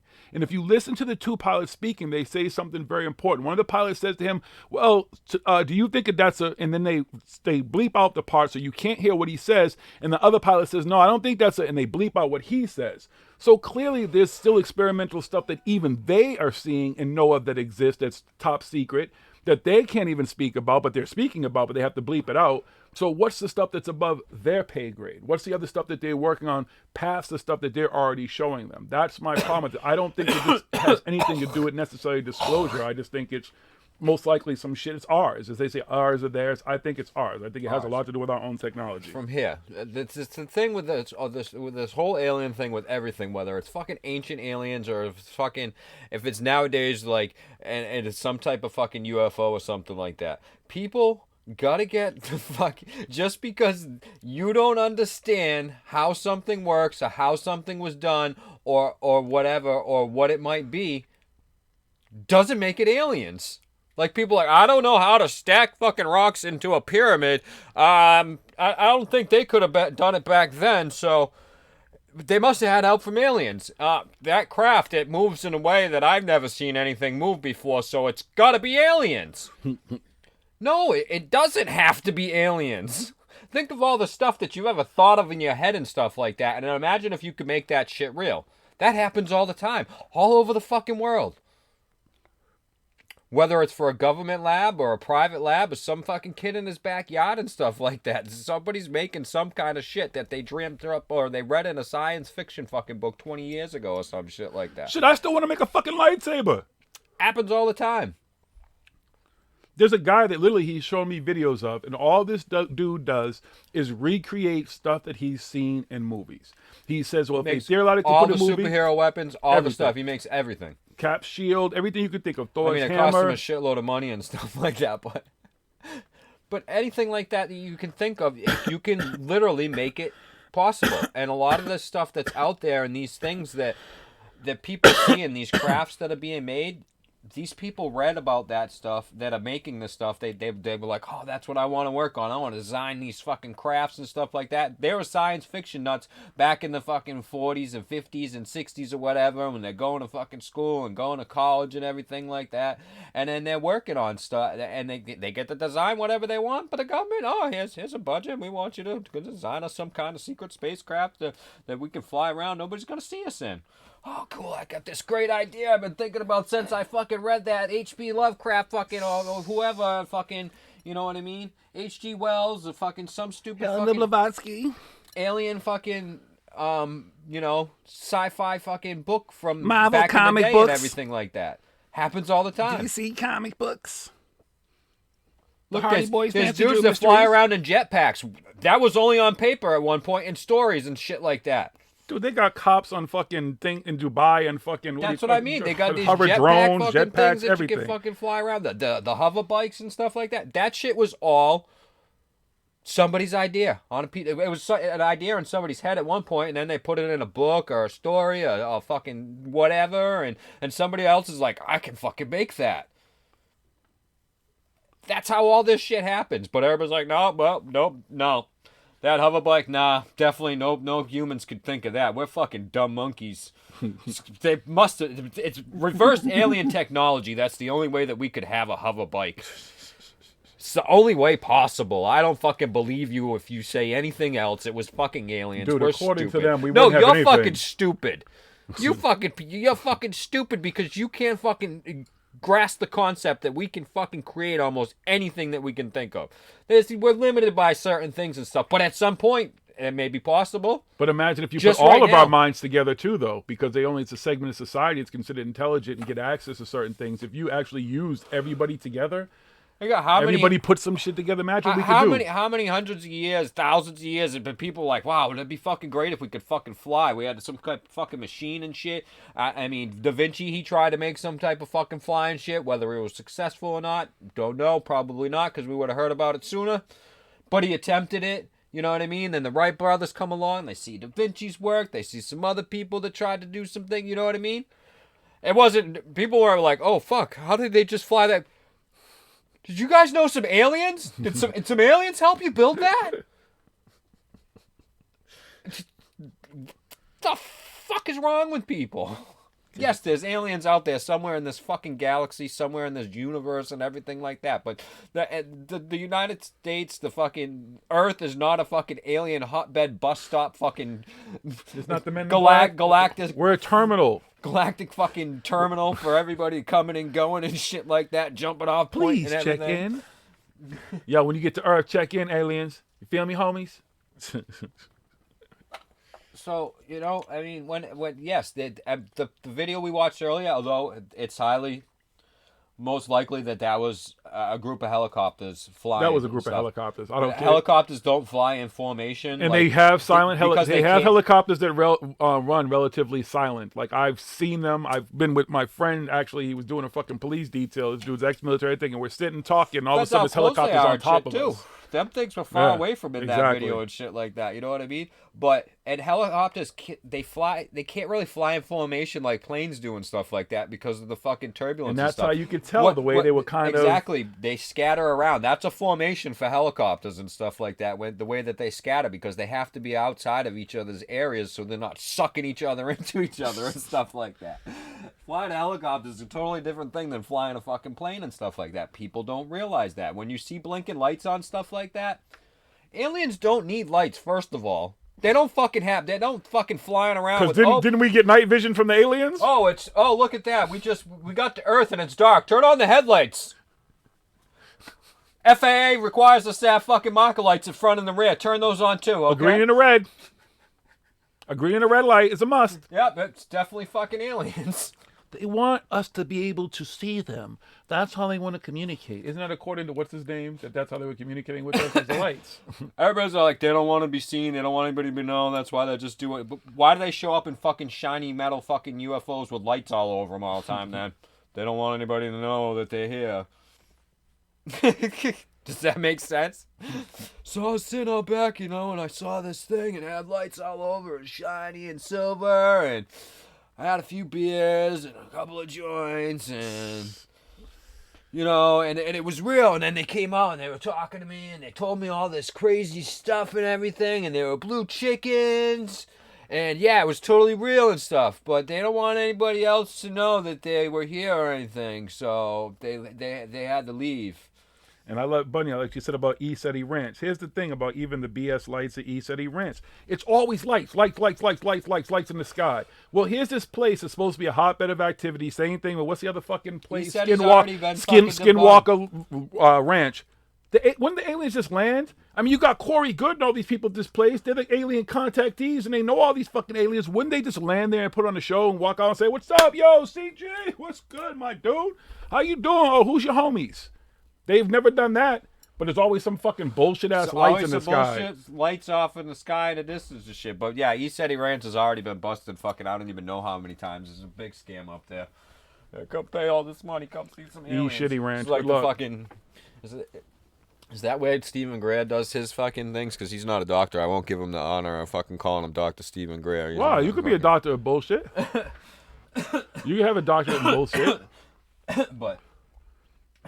him and his goddamn moths and stuff that they shine fucking colored lights on, and they say it's fucking interdimensional beings and everything, and aliens and shit like that. I'm like, and again, all these interdimensional beings and all these aliens with these motherfuckers. That's just a different type of moth. Oh, there's another moth. I don't care how many fucking colored lights you shine on it, it's still a moth. Mm-hmm. It's always lights, but they still you have to capture an alien. I've seen lights all the time. I've seen a ball of light. I had a friend years ago. We were playing video games. Ball of light appeared in the room. There was ball lightning. I don't fucking know what it was. I've seen lights fucking coming down and taking off, doing all kinds of stuff out there. And I'm, back when I was younger and stuff, I was,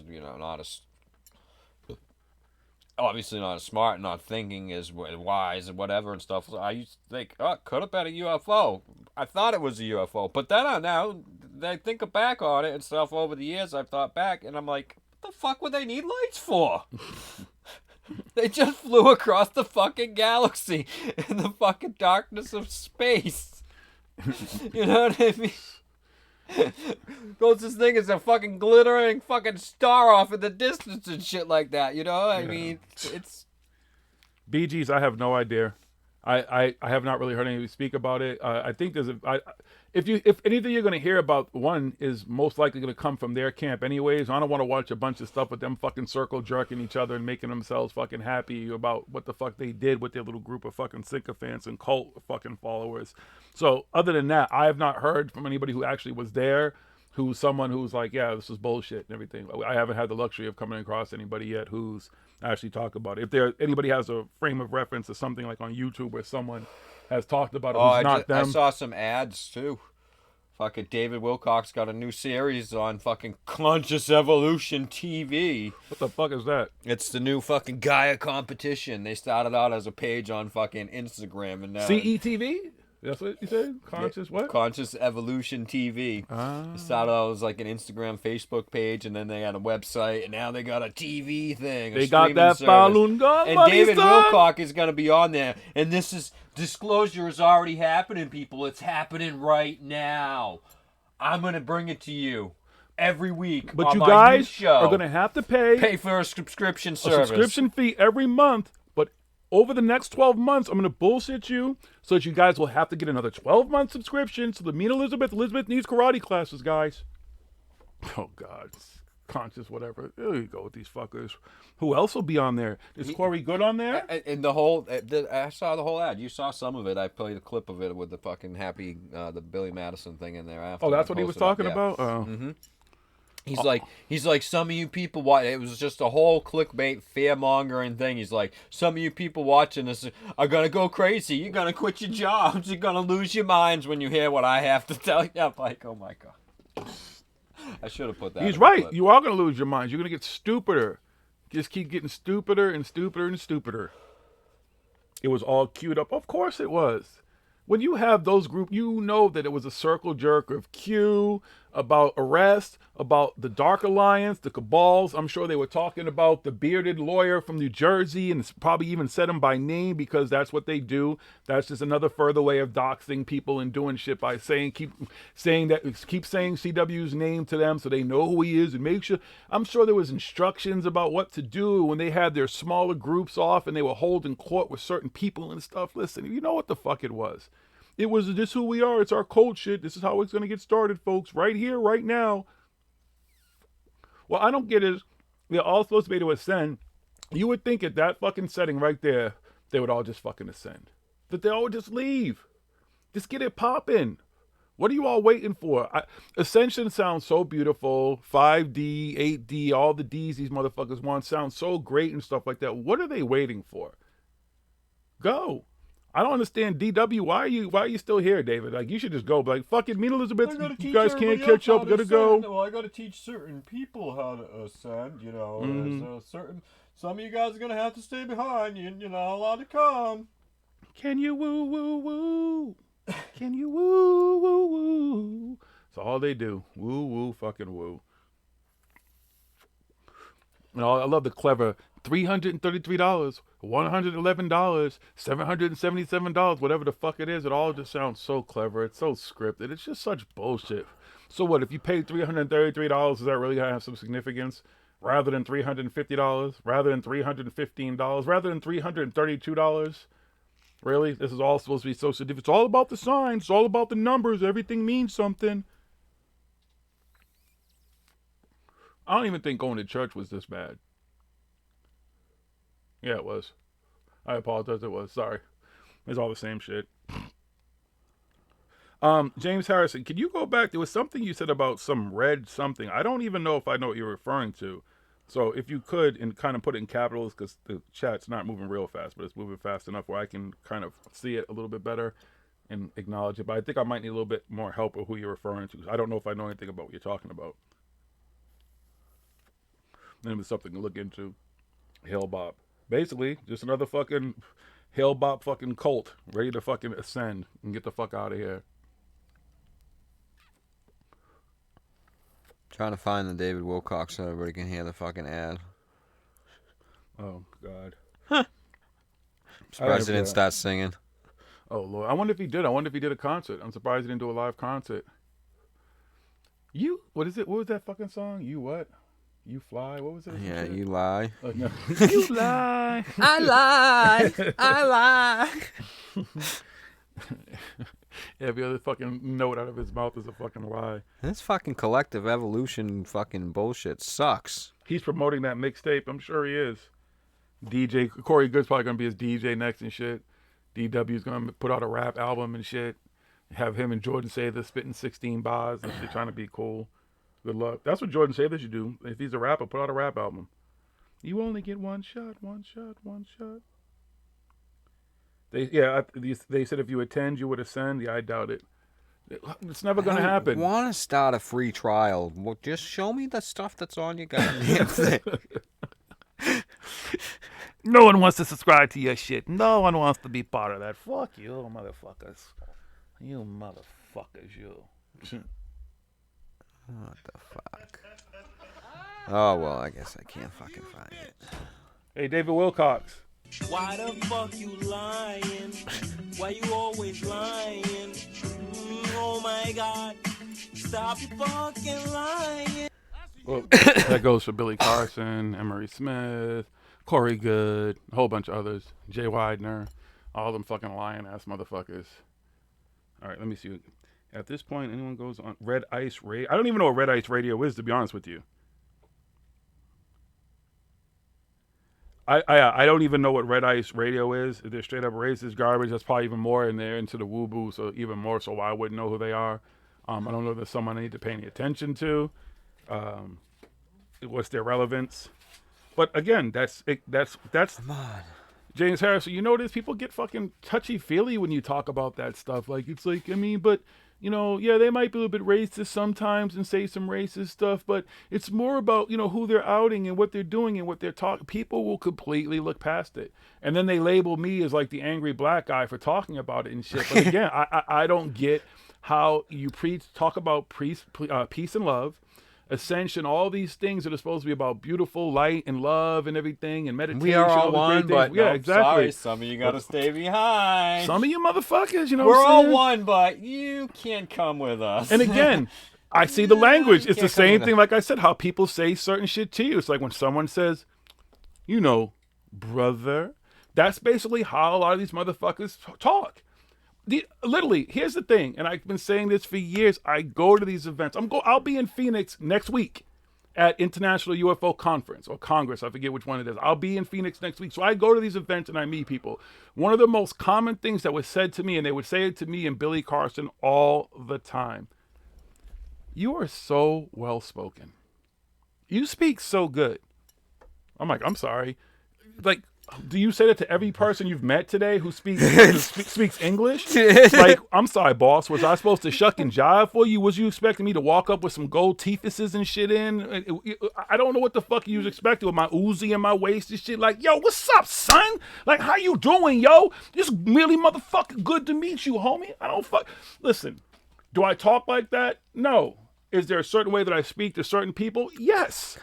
But I have a good grasp of the English language. I know how to talk. Why would I speak to anybody any different than anybody else, especially if I don't know you? What was you expecting me to say? What were you expecting me to do? I get that shit all the time. It was the most common thing. And like that motherfucker Alan Steinfeld, the Seinfeld motherfucker, thinking I'm somebody's fucking Billy Carson's assistant and bodyguard and security, which I know Billy probably toted that shit anyway, so he always asked me, you know, you gotta watch my back and blah, blah, blah.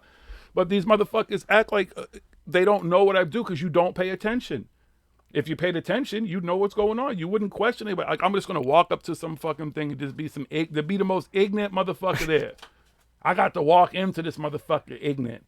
I'm going to walk. That's what I need to do, though, maybe one day. I mean, that's what I need to do. Walk up into the event with like a 40 ounce and shit, some big ass gold chains on and shit, in a sweatsuit and shit, right? Act like a Martin character or some shit. Just so that's what they probably want. They might have been expecting that from Billy and stuff because he wears the fur with the glasses and his gold. No, but when they see him, he's got the suit and tie on and the glasses and shit to cover his He's got his eyes David Wilcox purple shirt on. He's got his fucking, you know, his fake. They he got both his shop fake at the suit same on. store. Somebody said that before the chat. That's fucking suit great. 101. That's like Gentleman's Warehouse, like clearance section and shit. They go to the Joker store and shit and like, oh, what would the Joker wear? Let me buy some clothes that the Joker would wear. God fucking damn. Ass clowns. They think they're stylish. They might have taken that ad down. It had a lot of negative comments. Because I can't find it now. I just can't handle it. You know, it had the normal people freaking kissing his ass, but that's just me posting it up. It's got to be soon. Good night. Love you. Good night. That's hilarious. Littles, are you still in the chat? Oh my God. That's why I couldn't even imagine me wanting to go like dimensions of disclosure. Like there'd be no purpose to go there.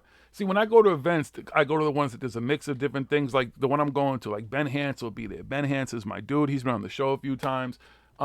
He does great sky watching adventures and stuff at night with some great fucking equipment, which he has and he does sell, and shows you how to use the equipment. It's actually a really cool experience. I don't care anybody says, I like Travis Walton. That's my dude. He's going to be there.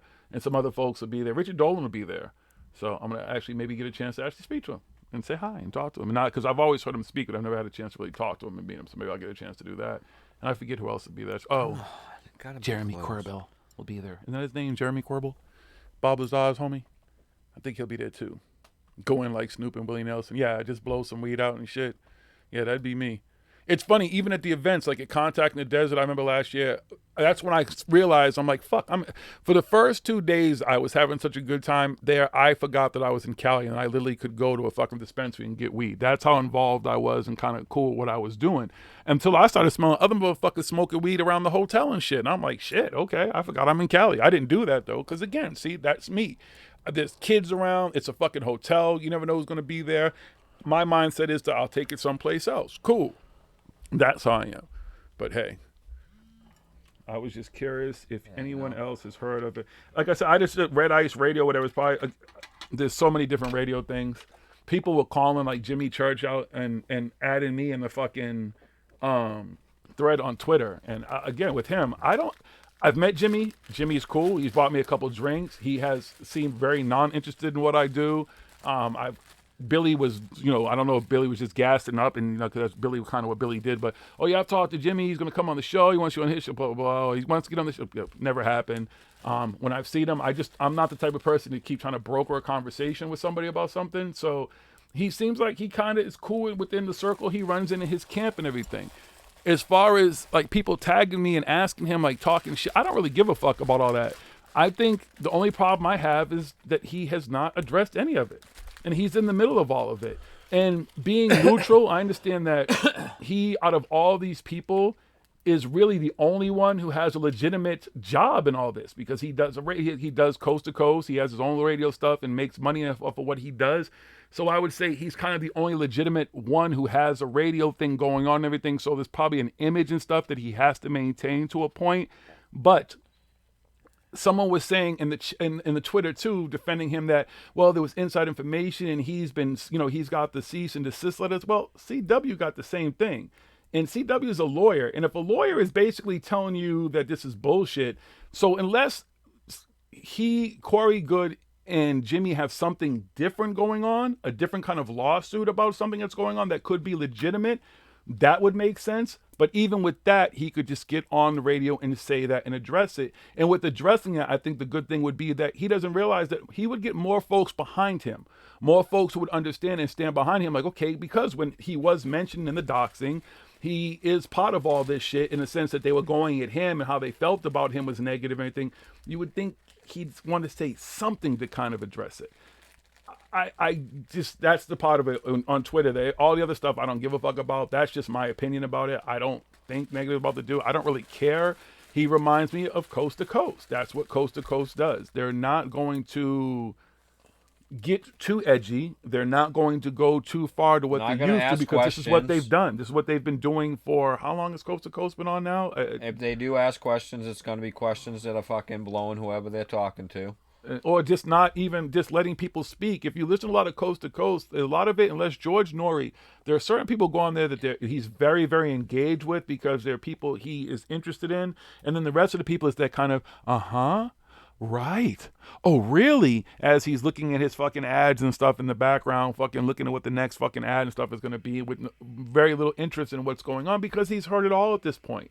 He's heard, and it's a lot of the same shit. It's a lot of the repetitive, regurgitated shit. So he's not going to have a long, in-depth, real conversation unless it's something he's extremely interested in. So it just becomes the same shit. But that's kind of how terrestrial radio works. You're not going to find them really getting edgy. It's just not what they do. So I kind of get that. So I don't expect much out of that camp. I don't really expect him to go hard. I don't expect Jimmy, which is weird because he kind of has that attitude, like that swagger where you think he would just be like, fuck you motherfuckers type shit and say what he has to say, at least on his radio or somewhere else. But I don't know. I guess he's got to be PC, and if he has to be, that's good for him. That's what he does. Hey, what do you think of Space Force launching and Good not being tapped to be the guy giving his resume? Yeah, exactly. Well, yeah, at some point, I'm pissed, man. I started a petition and stuff. Change.org petition to make the Corey Good the head of Space Force because he's the most qualified person that I've ever known. Yeah, whatever. He'll spin it at some point to his advantage where, I got contacted, blah, blah, blah, I'm doing secret. Watch, I guarantee you, all right? On dogs, on dead dogs, watch and see. I'm in constant contact in the words of CW, Agent if Orange. I'm lying, I'm dying. I guarantee you at some point he'll spin himself right into all that, and they'll talk about, listen, I talked about the Secret Space Force I'm anyways. giving him tips and everything on what to do. And Bunya, as far as Art Bell, yeah, see, the thing is, I look at Art Bell and I look at Coast to Coast like how I looked at The Real World. If you were ever into The Real World and you watched like the first season, and then the second season, maybe the third season, the fourth, especially the first, because it was the realest season ever, because nobody in that place really knew what to expect, what was going to go on. That's what Art Bell did. He created a space for the paranormal world and theme stuff, and nobody, even he probably didn't know where it was going to go. And then he saw what was going on. He lost interest in a lot of it because of the woo, because of the bullshit, and because he realized, in order for me to maintain this, I've got to constantly sit here and be dealing with a bunch of woo bullshit, and it's not helping me at my age get any closer to anything that I aspired to finding out about disclosure. I truly think that's where Art Bell was, especially after he left Coast to Coast and just kind of went off and did his own thing and kept dropping off the map. And that's what happened with them. Just like The Real World, it became, okay, now I got to do stuff for ratings. We got to do whatever it takes to be on TV and keep this going, and sensationalization and stuff. But the problem is that it's just all the same stuff. When they had, God, I'm sorry, I'm high in my brain. Come on. What the fuck is the guy's name that who used to, Wells, John B. Wells, Saturday Night. That's why I like John B. Wells. His politics and stuff I don't agree with, but he was that voice. He was kind of the different person out of everybody else who was there. And then even where he saw it, and I think because of his politics and stuff especially, they definitely pushed him out because of that. But just because he got tired of the same shit, and that's where they've come. Again, just like I say with everything else, when it comes to how I support stuff, I was a Coast to Coast supporter. I paid for that shit. I got the monthly subscription. I used to listen to all the back catalog stuff that I could and everything. And then at some point, I have a C Crane radio at home. Like I got, literally, that's when I listen to Coast. That's how I listen to Coast occasionally. Because if I'm home and it's 1 o'clock and I'm near that radio, I flip it on to hear what they're talking about. Normally within 2 minutes or 5 minutes or 10 minutes, I've turned it back off because it's just the same shit I was listening to all this time. It has not progressed. They've gotten, and it's not their fault. This is The Real World 10 years later, 20 years later. This is Coast to Coast, 20-something, 30, whatever it's 30. I don't know how many years it's been on now at this point, but this is where they are at this point, and it's pretty much where the paranormal is. The field as a not as a whole, but as a big percentage at this point is a reflection of what Coast to Coast is. Because that's why you see George Norrie. That's why you see the people who were originally pushed on that show, and then pushed on Guy in different places and stuff. Well, originally that was the original platform for all these people.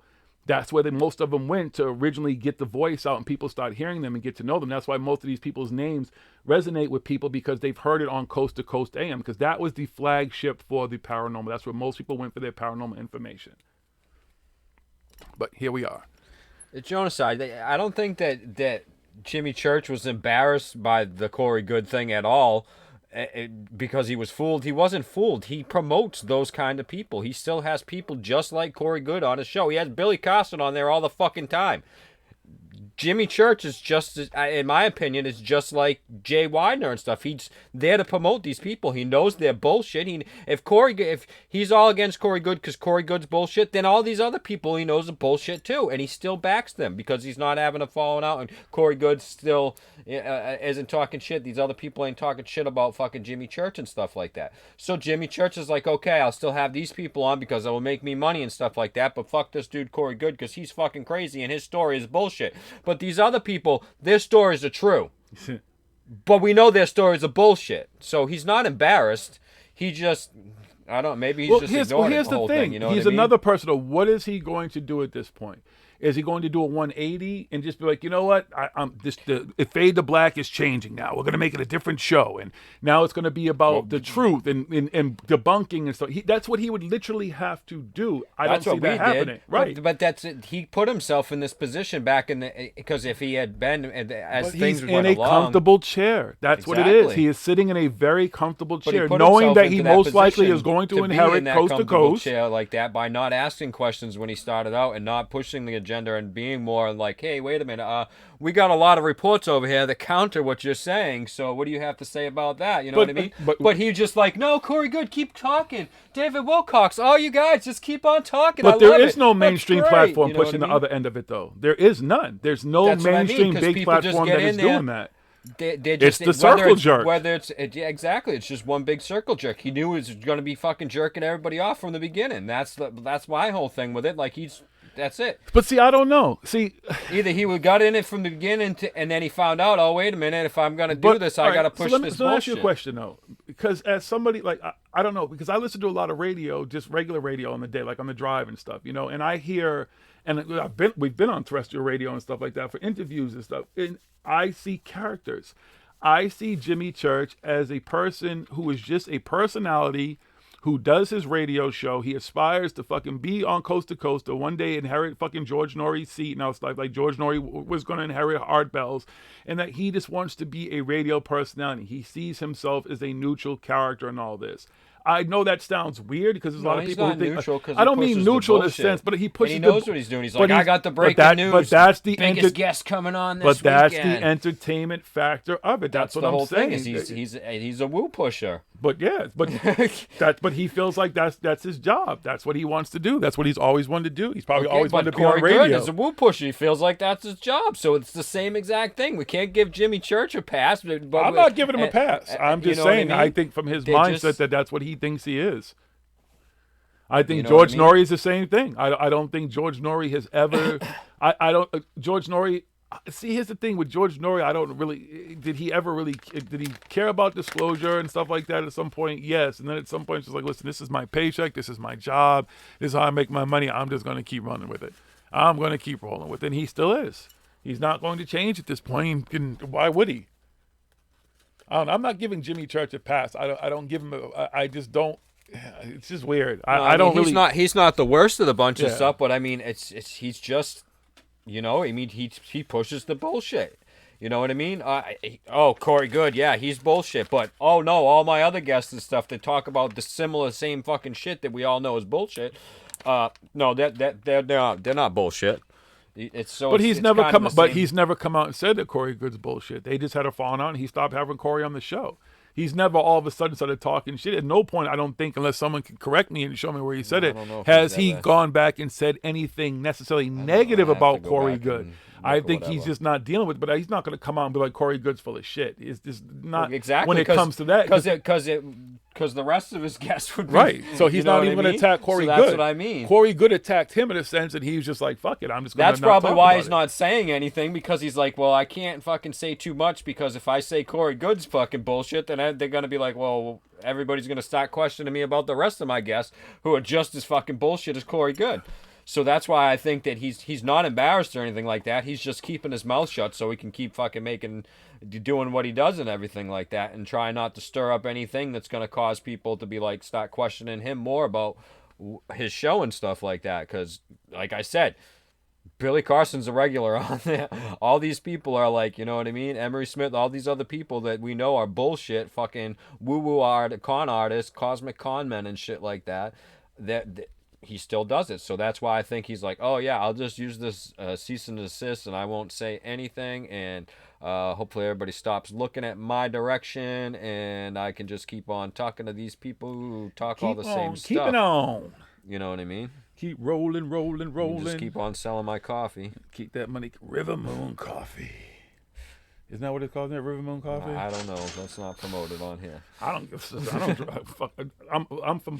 Dunks. Tastes like shit. I don't know what it tastes like. I don't give a fuck. I drink Dunks. I'm just saying. I have no problem with River Moon Coffee or wherever the fuck. I don't have a problem with them. Fuck. They've never done nothing to me. I don't really care. They're just a coffee company doing their thing, I imagine.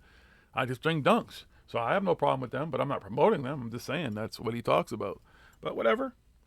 His position was that Corey was being a jerk and uncool with the drama, given CW and J and Groovy coming out, but not that Corey was woo. Exactly, that's what I'm saying. So it's just more like, that's the position. Because if he said something about, oh yeah, I know Corey Good's full of shit and stuff because I've talked to him, hung out with him, and everything like that, and right? stuff, Then you're just then he would just be creating a shitstorm for himself.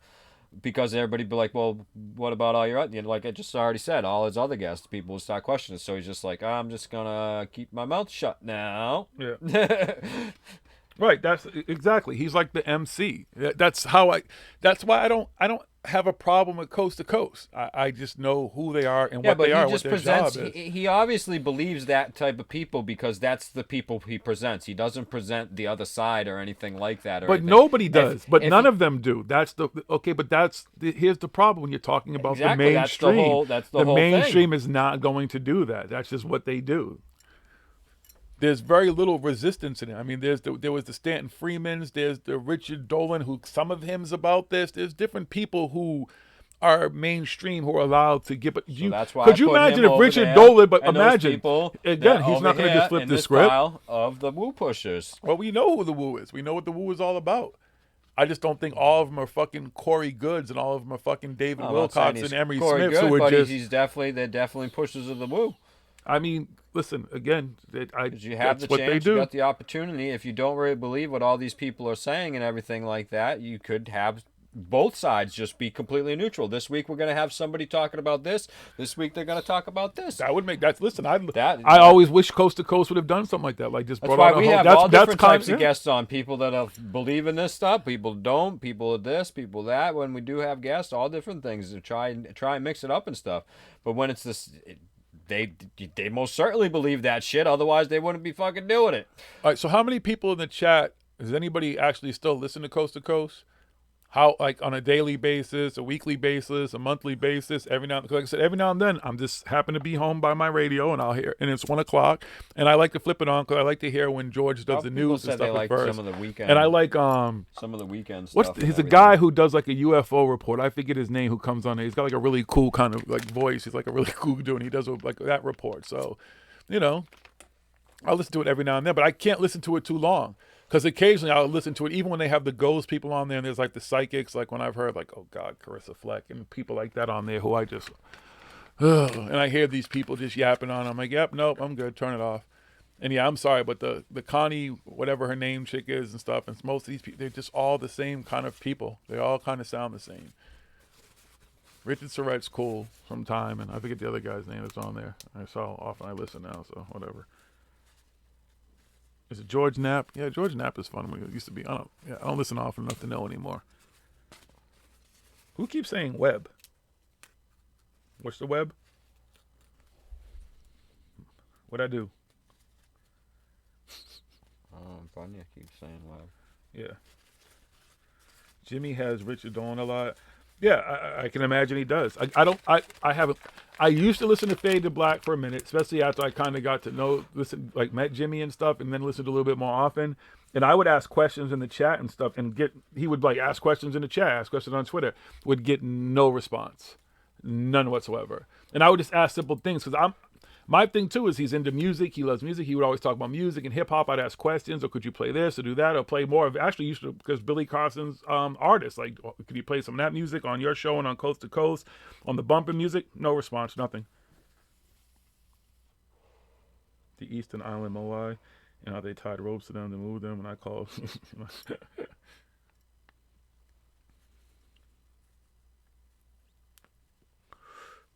You got called woo woo.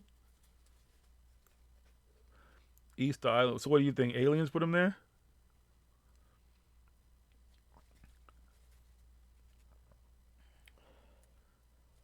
How do you think they got there, James? We got to start there.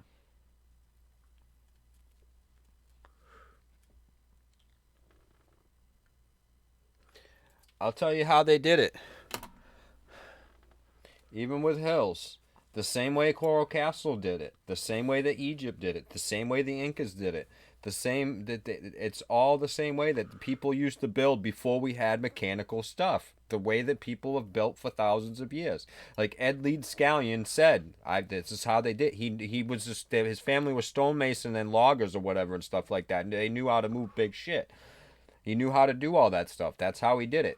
Even going up hills, there's ways to do it and stuff like that. And to move large things up hills when we ever with figure very little thing. When we ever figure out how to take money or take like donations or whatever, that's what we're going to do. We'll figure out how to take y'all motherfuckers so you can actually go see a PMC machine and stuff in person and see these things. Actually, there's videos of them. We've put the stuff up, but people for some reason still go back to the old woo-woo factor of Well, Coral not even Castle. just that machine, but how Ed actually moved and lifted the rocks. But we know Ed didn't use the tripod for all of it. The heaviest stuff, he used the guy's fucking backhoe and stuff like that. They did use some actual machinery and stuff for some of Coral Castle and everything like that, because Ed just couldn't find stuff big enough to build tripods and stuff to do what he wanted to do. So he tried, though. If you read the book by his friend, what's his name? I can't remember his name. But he wrote a book called Mr. Can't is Dead, because you couldn't tell Ed it can't be done, because Ed would just try and figure out a way that it could be done, and he would just beat himself to death so he fucking get it done. But that's how they did all this stuff. Even going up the Moai statues on Easter Island and stuff, they could bring them up from the quarries down below up to higher and stuff like that. And Bunya, that's funny. Yeah, Art Bell, the David Wilcox call. The funny thing about it, if you listen to Art Bell, it's almost like you know that Wilcox had been calling and setting that whole thing up to try to get. That's why he was like, no future employees of Area 51. Oh, but he got through. Because, you know, that motherfucker was already calling it as much as he could, give through as much as he could, trying as much as he could, and fucking Art was already on to his bullshit. Like, oh, this fucking guy again. Fuck, here we go. Let him spoil his bullshit. Here we go with the woo-woo. That's why that call is even funnier. And if you go back and listen to the call, he's got to be the dumbest time traveler ever who thought that in 1999, at 2000 and whatever, which now in 2019, that even back then, we were still going to be using floppy disks. If you heard what he said, that they had a terabyte or some shit of information on a floppy disk, and Art's like, on a what? You get a terabyte on a floppy disk? On a floppy disk or whatever? Like, what? On a floppy disk? Or some stupid shit that he said. Technology we don't even use now in 2019. So that was, it already knew it was the dumbest fucking time traveler on the fucking planet. Typical fucking Mr. I never get anything right, Wilcox. You know, I'm batting 0 for 0 for everything. Fucking clown. The worst fucking, just go back and listen to all his fucking, again, this dude, David Wilcox, fucking idiot. Fucking reincarnation, raw. Edgar Cayce, everybody. He's telepathetic. That's what the fuck he is. What the fuck happened? The show's good, right? Yeah, we're good. Okay, sorry. Something to put on screen. No, Stonehenge isn't fake, but Stonehenge has been changed. They've tried to put it back together the way they thought it was, so we don't know if what you see now, is that actually how it was and stuff like that, because they fucking changed it and shit. Sorry. Stuff's concrete fucking cemented in and everything now over there. But there's henges like that all over England. There's stuff like that all over the United States too. Yeah, we got one in New Hampshire. America's Stonehenge.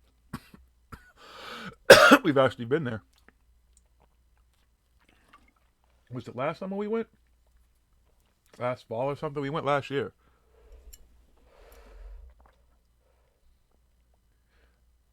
Oh yeah, I mean it's probably more than ropes, James. I mean, oh no, there was ropes, there was logs. That I mean, now that island doesn't have like any trees on it and stuff, but that whole island was covered with trees and stuff at one point. And ropes and mud, mud. They would use mud and stuff. They made oil and stuff from the palm leaves and shit like that. I actually have a post that I put up on Instagram, and I gotta find the link to that thing. People always like, oh, the Egyptians, they didn't put out anything how they moved all this stuff. Yeah, they did. There's stuff carved, literally hieroglyphs and fucking reliefs or whatever and stuff of them actually moving some giant statues and giant blocks and stuff like that. they would put them literally. I forget what they're called, but there's 2 giant statues. They're like kind of all destroyed. They're like sitting apart, and they're like they look like the jackals or whatever, and they're sitting in the chair. I forget what these statues are. And there's actually pictures showing the Egyptians made these pictures, carved these pictures of them moving these statues into place. These statues were carved and everything, and they were put onto these sleds, and these sleds were pulled by hundreds, literally hundreds of people pulling them ropes on these sleds, on these logs, and there was guys in the front of the sled that would squirt oil and pour oil in front of it onto the thing so it would slide easier as the people were pulling it, and they had people pushing it. And this stuff is literally carved into the walls. And people are like, we don't know how they moved this stuff. How did they do this? It's right there. It's literally, there's a whole carving of it, a whole relief. That whole wall right there is explaining how they did this. I still don't know how they did this. It must have been aliens. Hey, James, do me a favor, please. And anybody else, especially folks who are on social media and stuff, when you post links here, we don't really get a chance to open them.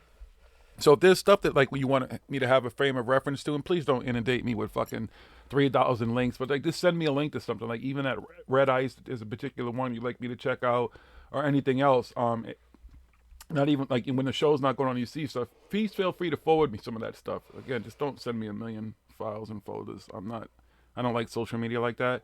But I'd be interested to see some of the stuff that you guys talk about that I don't have frame of reference to, and then we can have conversations about it. BGZ. BGs. Yeah, BGs. Come on. Yep. You know what I'm saying. You know, you got to pay respect to the BGs, man. It was always an island. It's out in the middle. There's no way it was connected to land at one point or whatever. We'd be able to see that from the topography and everything like that. But it was definitely always an island. There might have been some other islands nearby, close enough that they got wood and stuff for or whatever. But that's pretty much why they think that the island is bare of all wood and everything. There's a lot of evidence that it's all been cut down and shit like that. And DM James. I don't want to create any more moving controversies yet. These statues and stuff. And yeah, somebody just said, yeah, these places were different thousands of years ago when this stuff was actually done too. The terrain was different, the land, the environments, all that stuff has changed over time and everything like that. The Moais, they didn't actually probably have to go up as far as you think they were, because those hills weren't as big as they were. Those things are actually covered in dirt that's built up over time on top of it, making those hills that they're buried in to higher than they were. So they were probably just little hills at one point that they had to go up, not these big, huge, steep hills and stuff like that for the most part. A lot of them are right along the edge of the coast and everything like that, and they were actually brought down from the mountain, from the hills and stuff, where the rocks and the quarries are actually up higher, and they were brought down. There's some of them that are still broken and stuff in the quarries and everything, and they look just like the big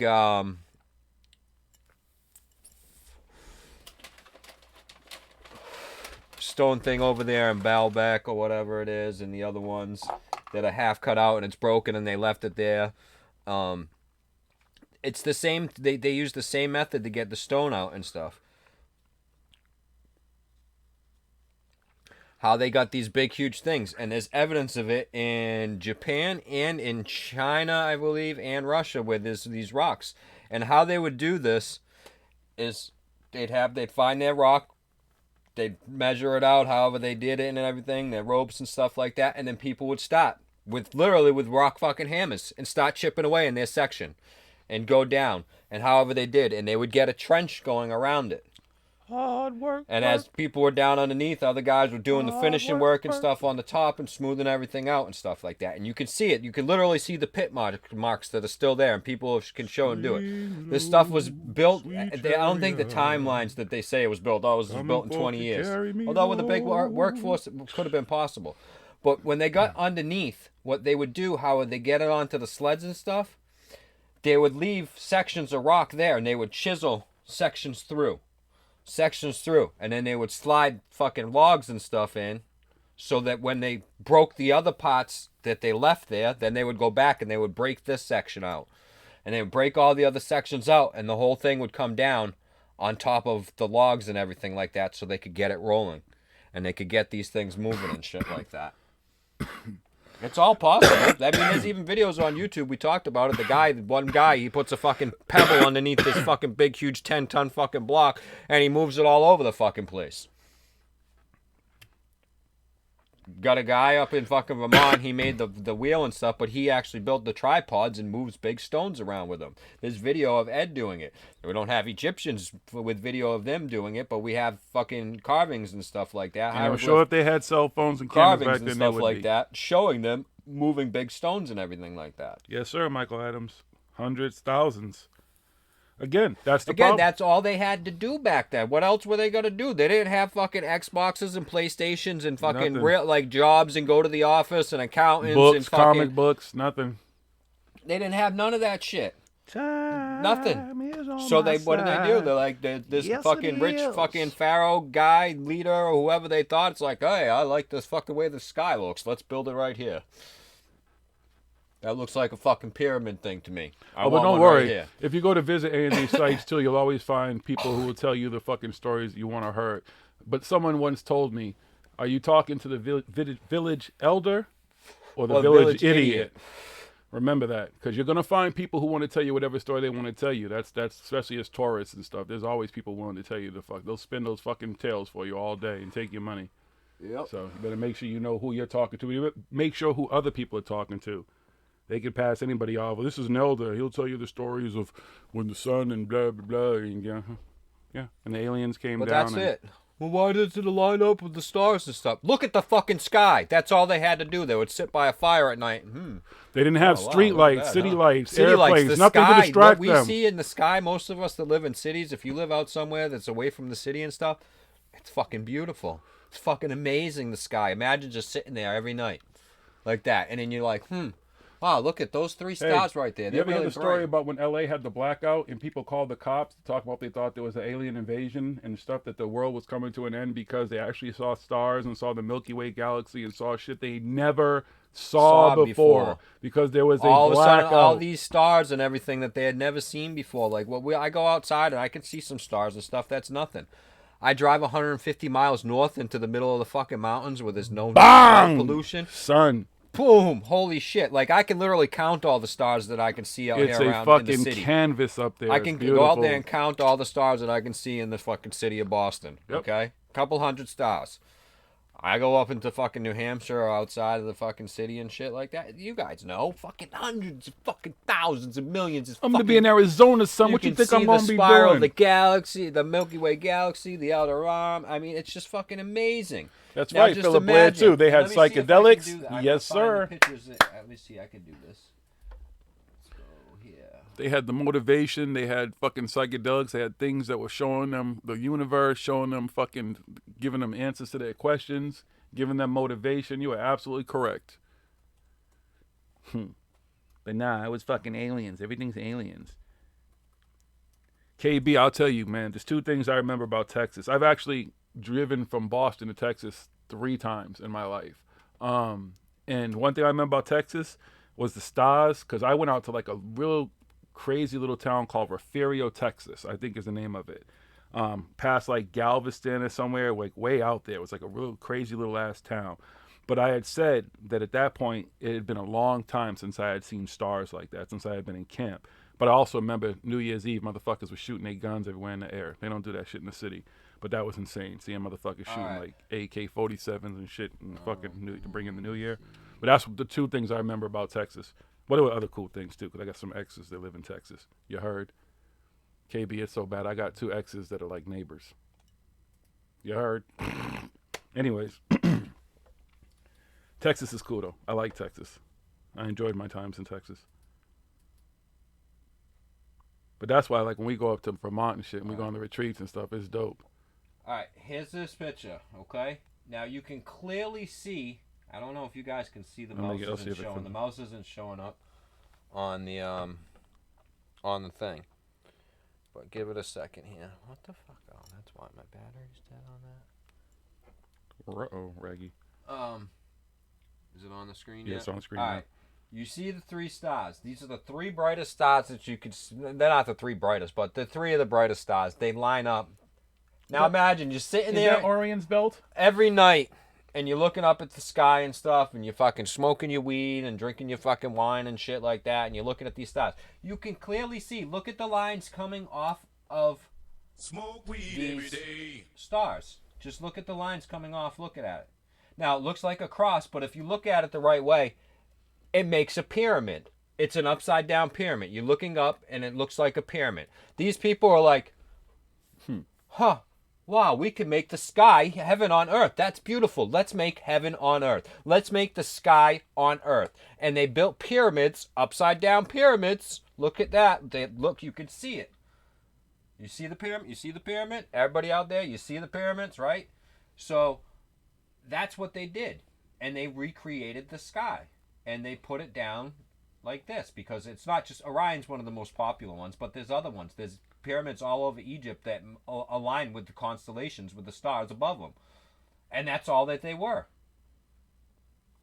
And the brightest, biggest one in the middle right there was the biggest one. The other ones are smaller, so they made it smaller. It's all right there in this picture. It's clear as day. That's what they were doing. They weren't like, well, this is where this fucking alien guy that I talked to. What are you talking about? Those are spaceships, and under them Tooth and all them people live under them motherfuckers and shit and everything. And there's portals and What are you talking about, man?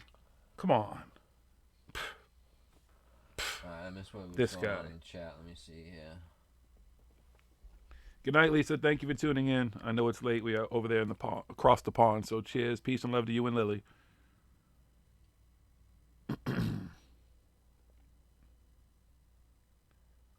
But so yeah, there's the Milky Way, and that's my theory, and that's what they did.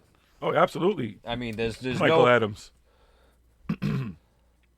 It absolutely was more vibrant back then. Oh yeah, because there was no. I mean, even if I go 150 miles outside of the city and stuff, or if you go into the middle of the desert where you're 500 miles away from everything, there's still light pollution on Earth that's getting up into the sky that's still fucking up what you see and everything.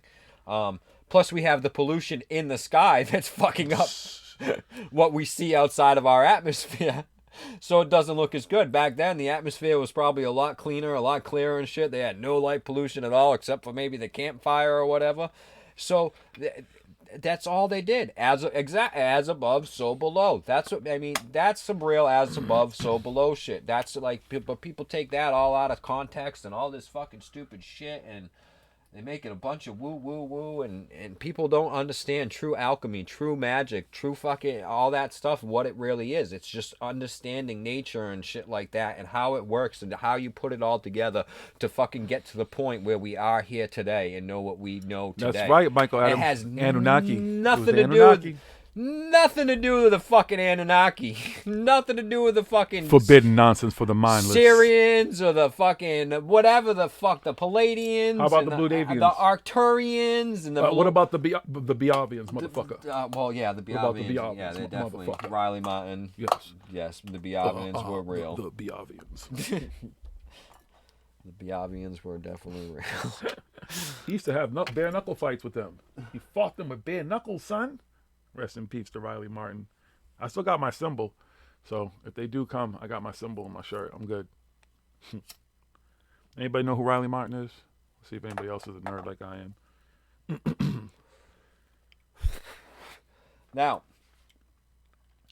as far as the Moai and why they look that way, and certain other statues that have similar looks and similar features around, we all know there's different groups of people all around the world that have, look different than other groups and stuff like that. What? So there was a group of people that were obviously more advanced than most other groups of people around the world. Either that or this group of people went out and they populated the world or whatever and stuff. And as they went out, they changed a little bit and whatever, and the people that are living there, they did it. But it seems more as if people, as they learned and people grew and were able to travel and stuff and learn this stuff, that they spread out. And then those people were like, wow, these people come here and they teach us how to do all this stuff. Let's build statues and stuff for them. Oh, they talk us and they show us, we make these great monuments to what we see in the sky. They're like, you guys could do that too. Way more plausible than fucking aliens, right? Yeah. And at some point, weren't all the continents connected? Oh, that's Most of the stuff from when they were connected we wouldn't be able to find or anything like that. This is all stuff that since the continents have long been separated and shit like that. Well, so we thought. No, it's we would know. You can tell geology. I mean, we got a pretty good lock on geology. That it was for the most aliens. part. It was either us or aliens. We got a really good lock on geology and how the Earth moves and shit goes and stuff like that. I mean, there's some stuff we're not, but we got a really good lock on how the Earth moves around and the crust still moves and shit like that. You know what I mean? But yeah, when the Earth used to be one big Pangea and all that, and it separated the fuck out. Genocide said every time I look at the camera, he thinks he did something wrong. No, if anything, I did something wrong there. I couldn't fucking get a stupid wrapper off the fucking T. I felt like an idiot. I thought y'all could see what I was doing, but I realized you can't some see. stuff may interior sections, but it would be again buried underneath. You gotta just think of Easter Island, the Moai statues. That shit's only been a couple of the pyramids. How fast they're buried. Do you know that in Las Vegas they literally sweep sand up and clean up the sand and stuff all the time? It's called, they're not streets, there's street sweepers that are cleaning up trash and stuff, but they also have sand crews, because if they didn't do that and people didn't, they have, like, everybody disappeared in Las Vegas, in less than 3 years Las Vegas would be completely covered in sand. The only thing you would see was the top of, like, the taller buildings and stuff like that. All the houses, all the stuff underneath, like 3 stories, would be covered in sand in 3 years. Because there's people there moving in the dust and stuff like that. And then again, like I say, there's people that they have these sand cleaners and they're going around and they're cleaning sand up from all over the place around the city and shit. Genocide's high and paranoid. Look out behind you. Did you see that? So that's why, I mean, shit, there could be stuff way the fuck down, buried in the middle of fucking places, like, you know, countries that, you know, like big, huge areas, like middle of the United States, something, you know, because we drifted over here and all that and stuff. So there could be shit from way back then. Somewhere. But the odds of us finding it and it be intact for us to realize what it is and stuff, because you got to understand, once it gets so much on top, the pressure starts to literally change everything.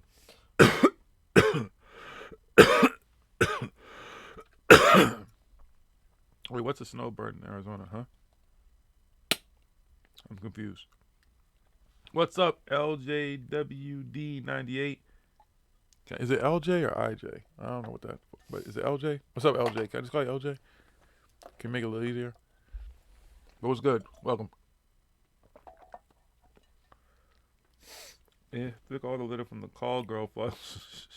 And see, and everybody says that this is an ancient race with lost technology.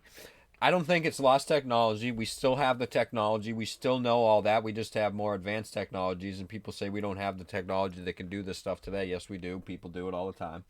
People do it with less technology than what we have today.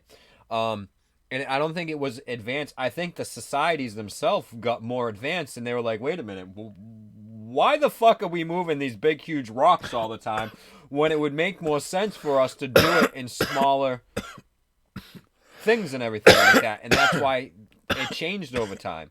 And then, yes, some things happened where a lot of that died off. Some of it might have been lost and everything like that over generations and shit like that. And because of cataclysms and things happened on Earth, the population died down. Wasn't as many people. Things get lost in translation, so some of it, yeah, may be lost, but I don't think there was any special technology. Didn't have electricity or anything like that. Nobody was melting fucking stone. A lot of evidence that they had concrete, like they were making concrete-like substances, like blocks, like the H blocks at Pumapunka and stuff like that. You can definitely tell that as cast. Those are cast blocks. They cast those. Those aren't carved blocks. Too smooth. There's no signs of any like chipping and chiseling and stuff like that. No pivots. And to get into those corners and stuff, they literally had to make frames that the frames would be all gone by now out of wood. And they cast it out of some type of a pumice fucking ash type fucking concrete solution that they made up. A geopolymer solution. Yeah, geopolymer solution. It's nothing fucking new. We've been using mud for a long fucking time to build shit. Nah, it was aliens, son. You know what I mean? It's just it's not like it's fucking some lost technology. Look at this whole wall back here. It's fucking Hello. It's made out of a geopolymer substance. Hello. So what really happened is it was a challenge. The aliens had to come here and rough it. So they got sent to Earth, and what they had to do was use our basic tools and stuff, even though they had this advanced technology to build stuff here. Yeah, this is like and a that's why campground. the aliens came It's here like a campground. and And built like they stuff go, with they clay leave the fucking and stones and wood and everything, you know, and did things like that because that's what it was. It was just a challenge. It was part of their. It was a show they were doing. It was called the Alien Earth Challenge, Alien Earth Challenge, Alien Earth Challenge, and that was one of the challenges. You had to come here and build stuff. So like those pyramids and stuff, they were like, "Yo, we're gonna build them with stones and shit." Okay. That's what we're gonna do, man. Michael Adams. That's trial and error. Everything evolves and with trial and error and etc. And not that we got lazy. I don't think we got lazy. Again, I think a lot of it's trial and error. We learned. We probably as we're learning, like, oh, let's see what we can do next. Can we fucking stack bigger stones on top of bigger stones? Can we stand up a taller fucking thing? You know what I mean? And then we got to a point where like, oh well. Don't really need to do this anymore. Probably around a point when, ice ages are coming or whatever. Fucking comets and fucking meteors are falling from the sky and shit like that. People are like, whoa. Let's just build with some small stones right now. We don't got time for this. Shit might get blown up tomorrow. And whatever happened, things happened. Didn't really get lazy. It just was more practical to not just be building these great big huge monument fucking type things all the fucking time. And the way that they were doing it, they changed their style and the way that they built monuments and paid tribute to the things that they considered gods and whatever the fuck they considered. They got bored. They moved on to other stuff. Just like us. We don't do the same thing that we did 100 years ago. We don't build the same way and do all that stuff. But then again, sometimes we bring it back in style. Shit comes back around. The times change. Things move on. I like Graham Hancock, Randall, those are all good guys there. Robert Schock, absolutely. I'm not 100% with Graham Hancock because he pushes the ancient technology thing like way too hard. When again, the majority of this stuff we all know. We know that they had metal tools. We know that they had saws that would make the marks that are left on these things and stuff that they could cut through the soft sandstones and things that they were doing. The harder stuff was a lot harder for them to cut through. So we know that all this stuff was possible. So he still kind of, that's my only thing with him is he pushes, Graham Hancock kind of pushes the ancient technology thing and stuff like that. Like, no, there was definitely some lost ancient civilizations that we don't know about before the Egyptians and stuff. And even the Egyptians themselves did a lot of stuff. Some of that stuff was there before them. Exactly, Michael Adams. We're so far removed from that kind of worship of the earth, of the sky, of all that type of stuff. We worship commerce. We worship the shit, each other, ourselves, stupid shit, people, hierarchies, all that type of unnecessary bullshit. Or we'd be doing the same shit. Dude, could you imagine some of these people who live in cities who've never really never left the city and never seen a true view of the sky? They'd go out, they'd come back and probably want to paint canvases of what they've seen. Because when I say like the sky looks like a canvas, like you're just seeing that's what people. That's what happens to people. They go out, they're like, "Wow, this is fucking great," and they don't ever want to go back. But then there's the people that they go out and they're like, "Oh my god, I'm gonna fucking die out here!" Like they can't fucking grasp like this is how you're supposed to live. This is how you live. This is like you should know how to live this because everything that you live like that can all go away, but this all will still be here for the most part. The woods and nature will still be here for the most part. And either you can survive. Or it will eat you up. You'll be a victim of it. And you have to understand how that works. And it took humans thousands, and that's why that's the thing that pisses me off the most about these fucking ignorant fucking assholes, because that's what they are. They're just ignorant fucking people. They want to say, oh, look, we couldn't do it. It was aliens, dude. What are you fucking, are you a fucking, what, you don't think that this is possible? You don't think that humans over the thousands, hundreds of thousands of years figuring this out? But the same people will fucking be like, well, I think all those humans before us that figured out the foods we're supposed to eat. Oh, but they weren't smart enough to stack these stones and align them with the stars. They couldn't do that. Same people say that shit. And it's like, what the fuck is wrong with you? No, we figured that shit out over time. Took us all look at, and as things go, and that's the way it starts to go faster and faster and faster and faster. Just like today, shit changes fucking. How many so people quick. on the planet at this point? Just under 8 billion. So imagine, let's round it off to 8. Imagine if 8 billion people focus on one thing. Time travel, fuck time travel, just space travel. 8 billion people. From your, whatever you consider your best and brightest to whatever, everybody just focused on one thing, learning that one thing.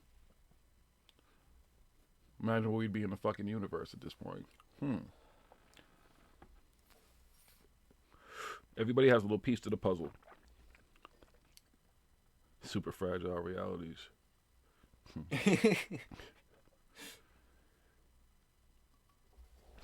I get it. Fantasyland sounds like a wonderful fucking place to live. It's a cool place to visit. I enjoy visiting there quite often and stuff, but you gotta come back to reality. Yep.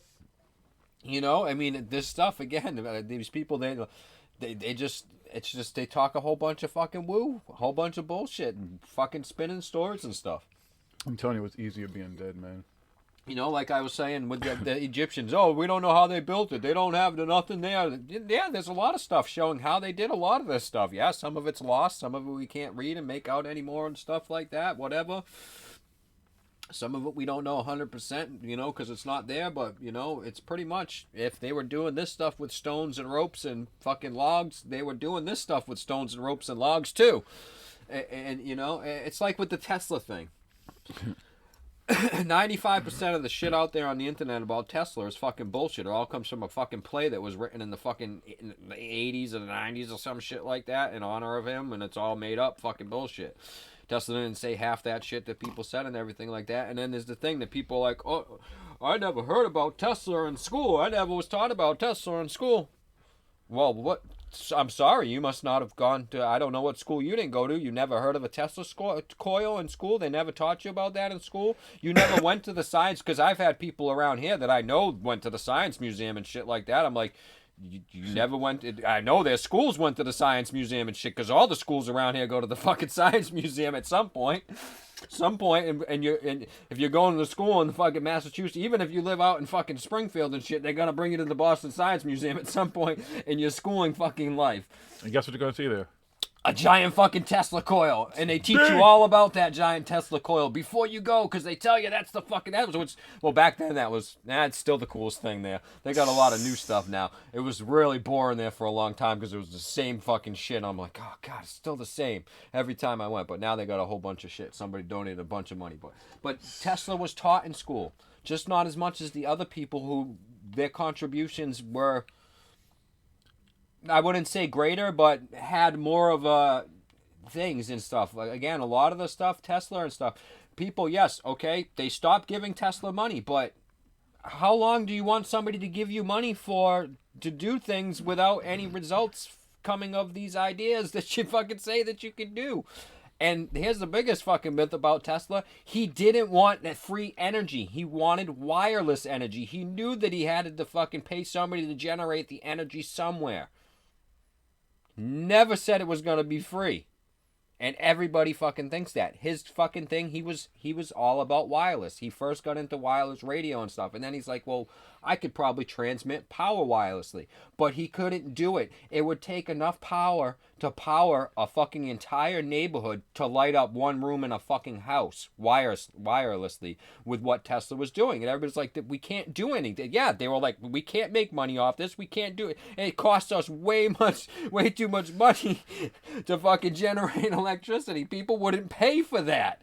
People aren't going to pay $100 million to light their house. It just wasn't feasible. That part, yeah, it's kind of true, but everybody twists it around and fucking makes it out to be like all this shit is just fucking evil corporations was trying to fucking just keep Tesla down. That's not the case. Again, it was a great idea, but how long are you going to let this dude keep spending your money before you're like, sorry, I got to do something else and with my money. I'm not just going to go broke. You want to keep cutting that check. And everybody wants to say Tesla died broke and penniless. He was living in high-end fucking hotels for the last fucking like 20 years of his life, getting off of room service and everything else and shit, fucking going out to dinner and restaurants and shit until the last few years where he stayed in and he just got room service all day long. But he was broke and penniless. Yeah, he was broke and penniless. It was a shanty hotel. Died with not a penny to his name. Nothing. Nada. No, but people want to believe the stories and the myths and the fucking bullshit. You have to look past the cream. Sorry. I'm not saying Tesla wasn't a fucking genius. He wasn't a great... He did have some kind of... We won't go into all that stuff there. Some of his ideas weren't the greatest ideas and the nicest ideas towards a lot of people. You gotta look past the cream, look past the fluff.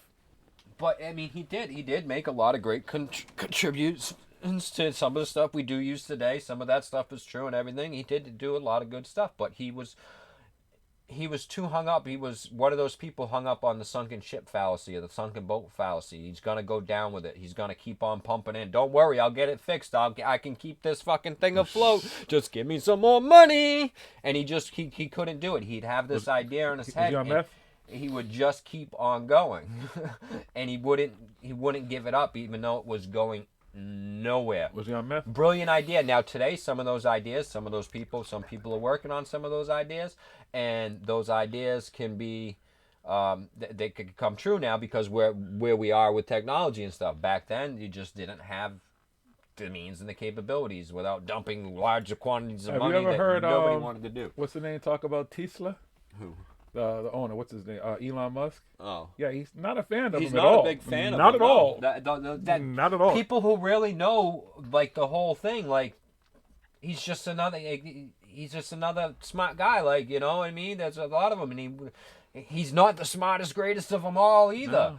No. Like I said, other people have done other things that are great. He didn't make the flux capacitor. What Hakeem did is greater fucking than anything that Tesla did. Granted that some of the stuff that he might not have been able to do it without some of the work of Tesla and some of the other people with early electricity and electronics, he might not have been able to do what he did. But that contribution, that one little thing, that how he figured out how to put that and do that and put that information onto those discs like that, and how it changed, revolutionized everything. Everything is a greater contribution. Everything you use now pretty much runs on something that he pretty much came up with the technology for. Hakeem Olusei. Mm-hmm. If you ever watch, what is it? Incredible Weird Acts of Science. He's on Outrageous Acts of Science on the Science Channel. He's on a bunch of Discovery different shows. Channel and stuff. He's on some other shows. He's been on Paranormal Hood. He's been on here, but actually, I think he'll be around next month. He literally invented that. He invented some other stuff. Some of this he's worked on, putting fucking satellites, part of the Soho fucking shit, looking at the sun, observing the sun, all kinds of stuff. But the stuff that he's done, and people don't even know him. That's something you don't hear about him in school. You don't know that your computers and everything that you're learning about in school and using in school and class and at work and everything like that can all be attributed to this one guy. Imagine back in the day if you learned about every part in a refrigerator or an air conditioner or a microwave or anything. They had to tell you had to learn about everybody who contributed to that. Just one thing. Imagine even let's say the cell phone. All of a sudden in school they said, we're going to teach you that every part in here. Yeah, you know, I mean, exactly. Somebody in your cell phone, your computer, somebody made something on that's everybody's using and stuff, but you didn't learn about them in school. Oh my God, what about it? What's a fucking tragedy? But Tesla, oh my God, Tesla, they didn't teach me about Tesla in school. That goddamn government is trying to keep me down. Woo, woo, woo. Again, you're in school for your whole entire life, and you can learn about all these people whatever the fuck you want. Anybody, you can learn about anybody. They didn't teach you in school, learn about it outside of school. I learned about a lot of people outside of school. I didn't want to learn about the people they're talking about at school. I learned about them outside of school.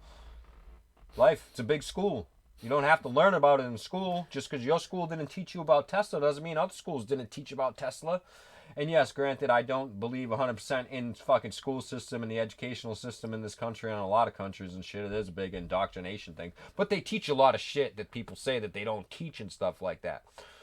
But then they don't teach a lot of stuff that they should teach and teach people how to be more other ways and how they think and more discernment and stuff like that, how to deal with emotions and fucking all kinds of other shit that they should be doing instead of just drilling facts and fucking numbers into your fucking head. What? Just saying.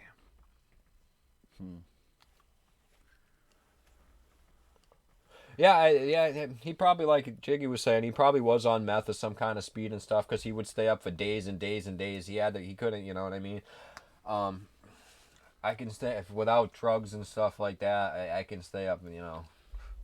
Well, I can do it too, but that's just... A few, but I mean, there's people have said in rumors and stuff that Tesla would be up for like days and days and days and days. That's like fucking drug addict status. You know what I mean? Not just somebody who's just hard at work for fucking last 48 fucking 72 hours or something like that straight through. You know what I mean? Ambulance fucking drivers, security people, whatever, you know. Fucking a video game binge where, you know, you might have been drinking some Jolt Cola or a fucking Red Bull or something like that. Military people who just stay up for fucking... You just have to. Stuff like that, but you get used to it. Tesla, the rumors of Tesla and what he would be doing and stuff like that, he was probably on something. Shit, watch. If you're in fucking Phoenix, if you're anywhere near Phoenix, come check me next week. That's just my opinion that he was on. I'm not saying that he was. I'm just saying most likely. I mean, it could be. I'm sorry. The other stuff, a lot of everything else that I was saying about Tesla, is you can go and the facts is all there. Yes, the government did come and look at his stuff like that. But they did that with a lot of people at that time. During that time, is there anything that we can use from this guy? And they gave it all back. People like that didn't give it all. No, they gave it all back. It's all there. What about the missing plans for the death ray? No, people have the plans for the death ray. They actually have the plans for the death ray, and the death ray wasn't going to work. That's why the government gave it all back. Because again, what Tesla was doing, the majority was just ideas, and the government, the people, they looked at it. They was like, "There's nothing that we can use. All this stuff that may be in the future someday, whatever. We got copies. Here you go." That's it. And KB... we used to call it a library. Exactly. Just go to the library. They tell you a lot. And trade schools are going away because of fucking robots and shit and everything and technology. The libraries are cool and stuff like that, but this right here has way more information than a library. And what a library has, it's all right here in the palm of your finger. You just need to know how to use it. Just like when you go to a library. Not everybody knows how to look and find the right books in the library. They'll end up in the wrong section and shit. But like, oh yeah, that shit. I read it in the library. The trolls, they wouldn't let the girl cross over the bridge. Shit, Michael Adams, the Black Knight satellite back then was probably just one of those rogue fucking signals that they have on the radios. I forget what they're called. There's those particular... I forgot exactly what it was. And no, the Black Knight satellite, that's a whole fucking big, huge Tesla fucking myth fucking that's been debunked and stuff. No, he didn't. I forgot which signal he did. It wasn't the Black Knight satellite. He figured out some other... Because he was big in with the radio. He was trying to send stuff and figure out how to get it around the curve of the earth and everything, because people will be like, oh, Tesla was a flat earther. Oh, yeah, really? Why was he trying to figure out how to send radio distances across great distances around the curve of the earth? Well, the earth's flat, so, you know. And most of the stuff that people say that he was doing was wireless technology, wireless electricity, was actually with radio. He was trying to do was radio stuff that he was doing. But, yeah. You sound like... You forgot, bro. Bee Gees. Hey, come on. If you're going to do uni, you got to put... It's my opinion, bro. Forgot the bro. Come on, man. Got to go all in. You're an idiot. But certain things you got to say, in my opinion, you know, I don't want to just be calling Tesla a meth head because, you know. Now, Unirock, on the other hand, Unimeth is a meth head. Unicrack. That's not my opinion.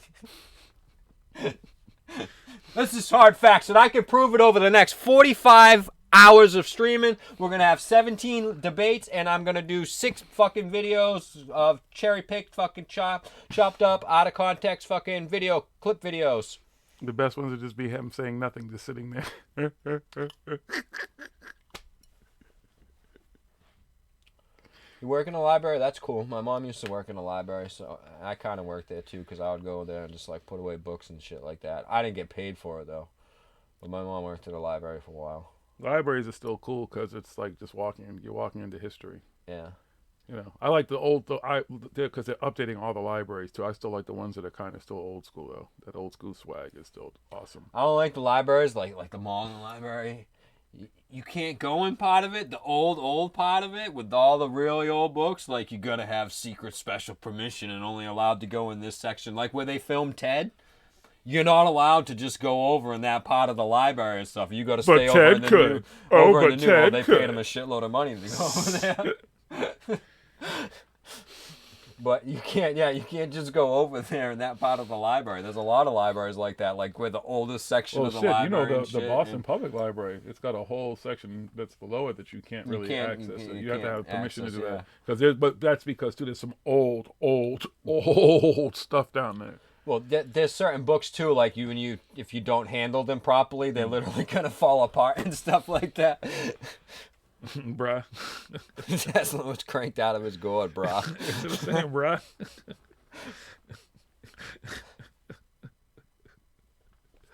Woo! Oh, it's hilarious. Gotta love it. Gotta love it. That's just my opinion, bro.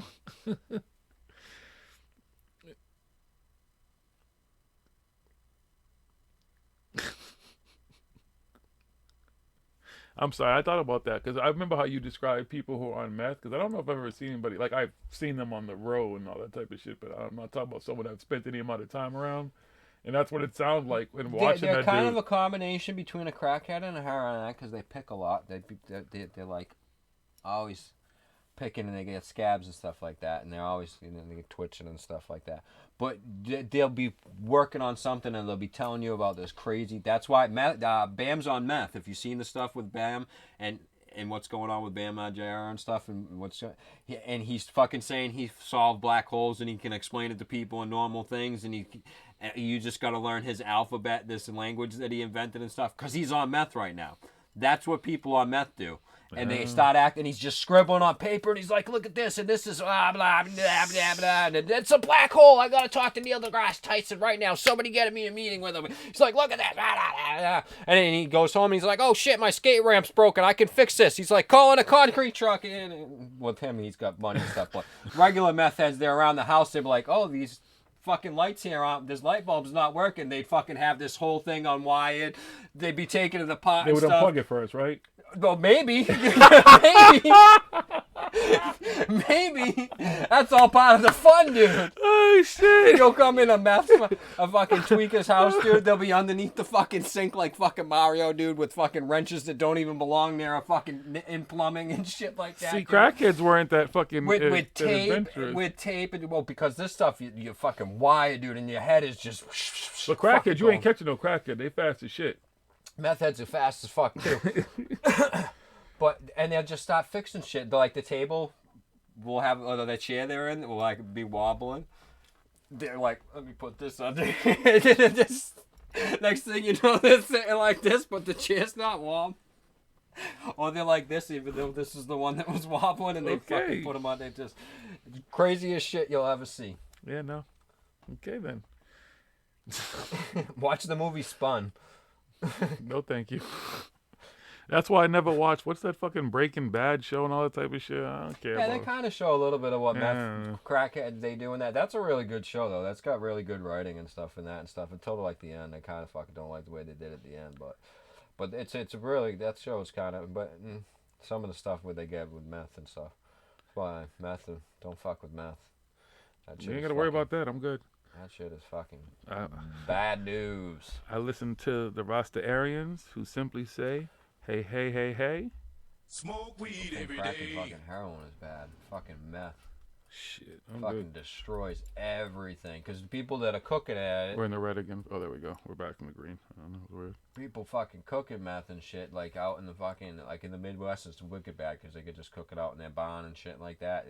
Their fucking houses are toxic waste zones now. Giant toxic waste zones all over the fucking Midwest. Throw a little hemp on it. From the fucking tweakers. Throw some hemp on it. Random fucking motel rooms blowing up all over the place and shit. Fuck. It tells you what Jiggy does not know. Is that considered middle America? Where's that? What area of America is that? No comment? Okay. Well, wherever that is, I don't know like about Kansas and all that, you know, the Midwest. Yeah, okay. Well, yeah. See? But it's spreading everywhere. Yeah, celebrities take Adderall. They've said that Agent Orange is probably on Adderall and shit. That's why he always looks like he's fucking charged up. That dude looks like he's always ready to fucking... Yeah, Adderall, not meth. But it's basically meth. Yeah, see, meth, I don't... shit, when did meth even... That wasn't something that was around that I know when I was a kid or when I was But a that's teenager, it's not like actual meth, though, because it is more of a controlled high and stuff and like that, and that's... But it's close, Adderall. But when you see somebody who's fucking spun on meth, you'll fucking know it. Just go watch Uni. Well, peace and love your sobriety, Genocide. What, you used to do meth? Oh, well, good to you for getting off it. That fucking shit is fucking crazy. Or are you talking about opiates? Yeah, well...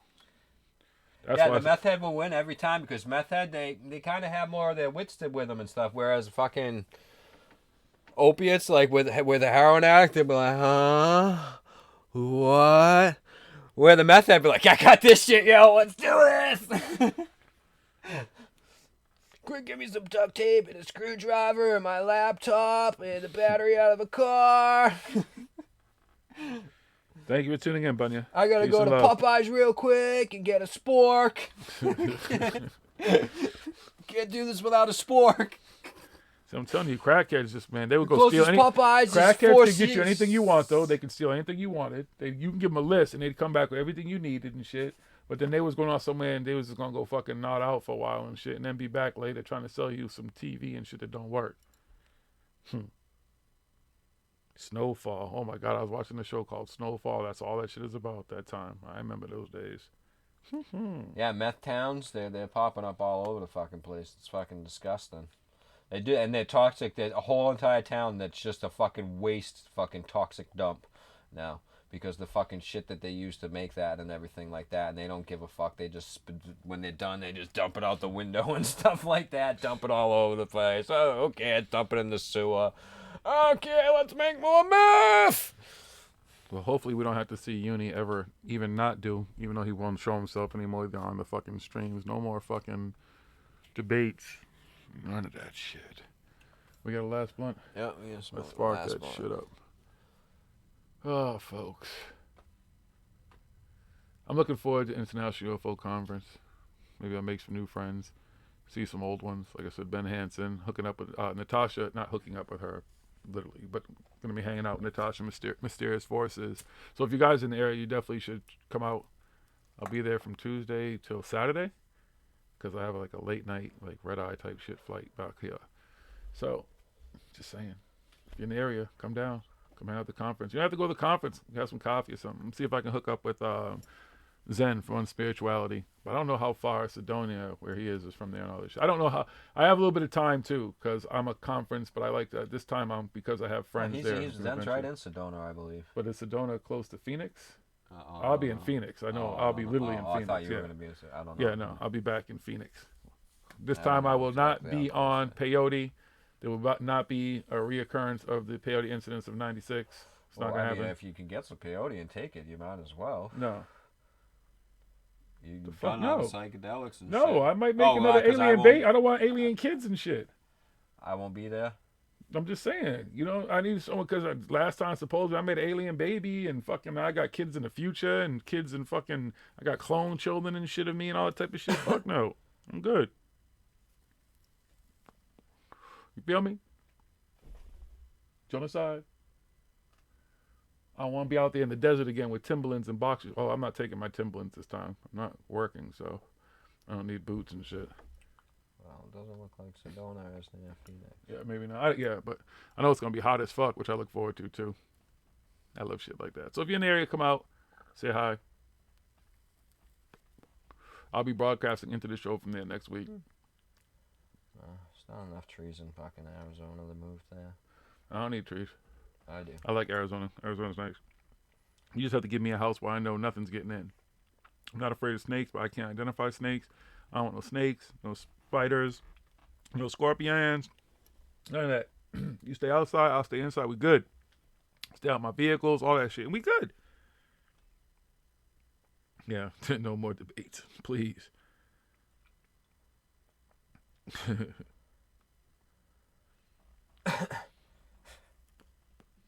I'm the lizard. No, there'll be a show. I'll be pretty much Skyping into the show. So, reporting, because the conference will already began at that point. Maybe I'll talk about the conference. Maybe see how I get Natasha just to pop in with me. We'll see what happens. But we'll definitely still be a show. Okay?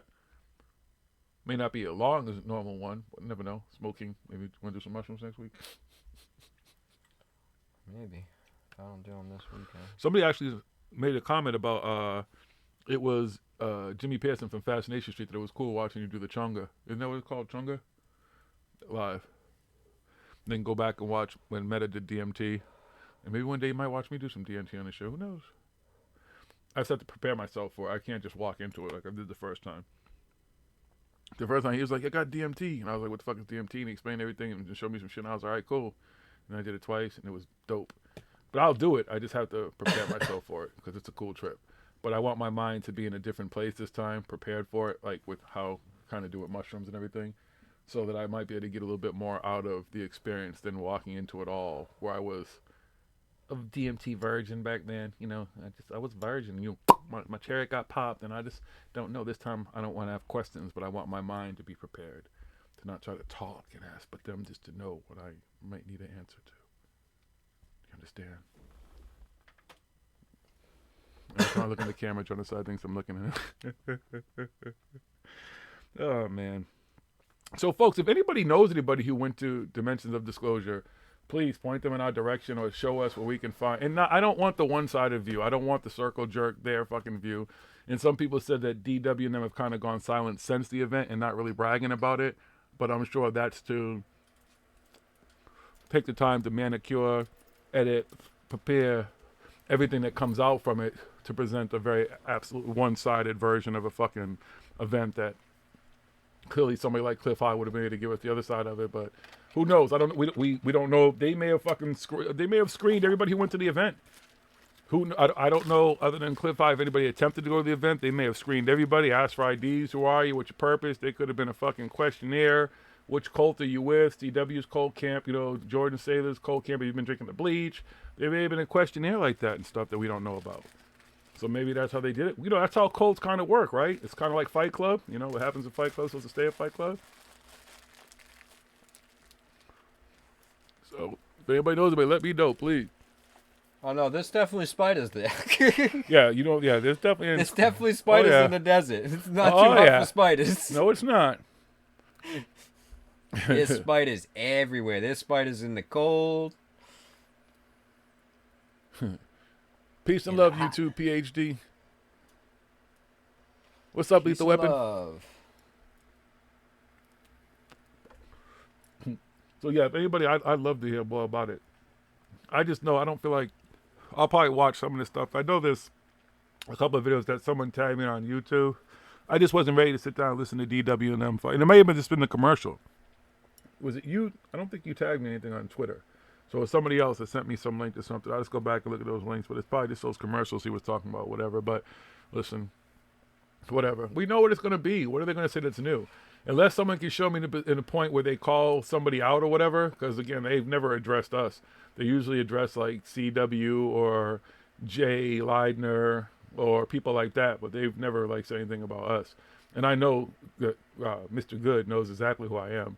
I know that his wife knows who I am because I've met her and talked to her and stuff, and blah, blah, blah. So I know that definitely, if someone can block you, you're definitely enough on their radar that they know enough about you and still watching and stuff. So fuck them. We're part of the Dank Alliance. You heard me? Put your blunts in the air. Smoke them like you just don't care. Ain't no cults. Ain't no fucking super secret anything. I tried Discord for like 3 seconds. I don't like all that secret shit. I'll be honest with you. To me, I don't like anything that has to be separate from anything. Not saying that everything has to be said on air, but pretty much what we say is what we need to say. I don't need to hide anything. I don't want to fucking be a part of any of that type of shit. There's no kind of alliance necessarily other than smoking weed. We can smoke weed and talk and have a fucking reasonable debate about all this shit.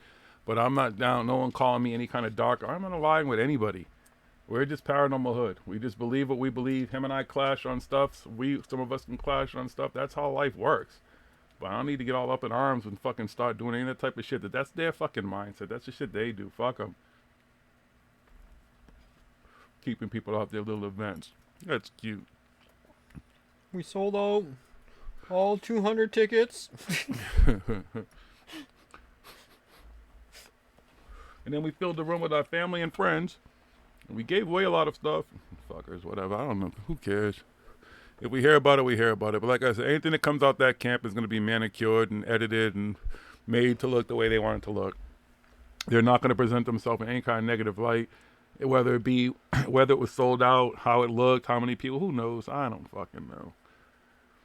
I've fucking worked places and concerts and clubs and shit that by the time people got through fucking editing videos and stuff, you would think that there were 2,000 people in that club where there was really 100 people in that fucking club that night.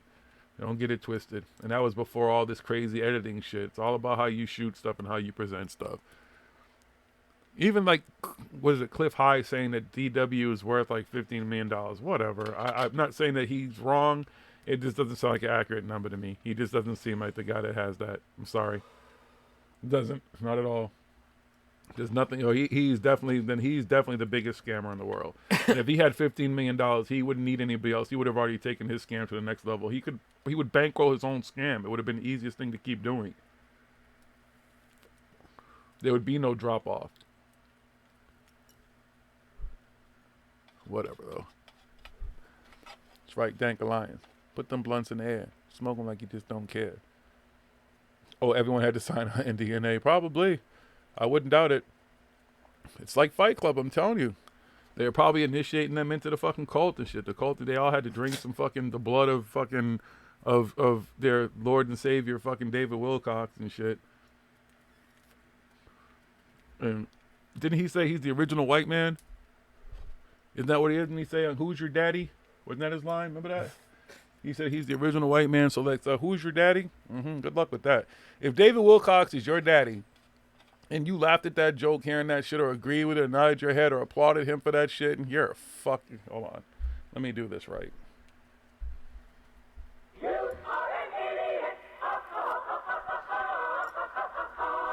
I wish some other man would fucking say to me, who's your fucking daddy? Only man that can say that to me is my father, and he would never say it even like that. He knows who he is. I know what he is. The fuck. Motherfucker. If anybody in here is of the same race as Mr. Wilcox, you share the same race with him, you should absolutely be offended by the fact that he thinks that you are all descendants of him. Are you fucking kidding me? Mr. fucking Raw! Mr. Edgar fucking Casey reincarnation my ass. One of the dumbest fucking people on the planet is a reincarnation of everything. The normal price is, but if you pay $777 for the phenomenal package, the continental breakfast is included. Was that real? Like, is that straight up? Like, I don't know if you're just saying that, like, mocking them, but I want to know if that's real, because I wouldn't fucking doubt it. And then you get to have breakfast with me, and Elizabeth will be doing morning meditation karate classes. Corey Good. The breakfast will be toast and coffee. We'll give you a special tea to drink, and then you're going to go off and have your blue avians experience. Jordan Sather's going to have a bleach experiment party. We're all going to drink some bleach. If you feel somebody touching you, just keep your eyes closed. And then you're going to go into a silent theater and have your eyes closed while John D'Souza hypnotizes you. Yes, right. Good luck with that shit. What is hashtag FDW?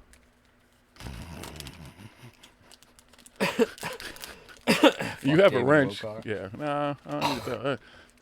It ain't that serious. Yeah, he didn't even deserve that. The hashtags with him are funny enough. If he ever watched, anybody watches on his behalf, they already know how the fuck we feel over here with all that fucking circus over there. All of them. The Circle Jerk Circus. Billy Costin, Emery Smith, all of them. Is Emery Smith even doing anything now? Or is it just me? Or maybe it's because I don't really follow him. I don't know, but I don't really see anything. I'm kind of like, after he spoke about the doxing shit, he just kind of went I don't know. I know he had a show on Gaia. Lethal Weapon, you said you saw some of the video from Dimensions of Disclosure? What were they talking about? Anything disclosed? Or just more bullshit? David talking about himself and all the stuff that he does. He's BG said horse teeth. I mean, she said horse teeth.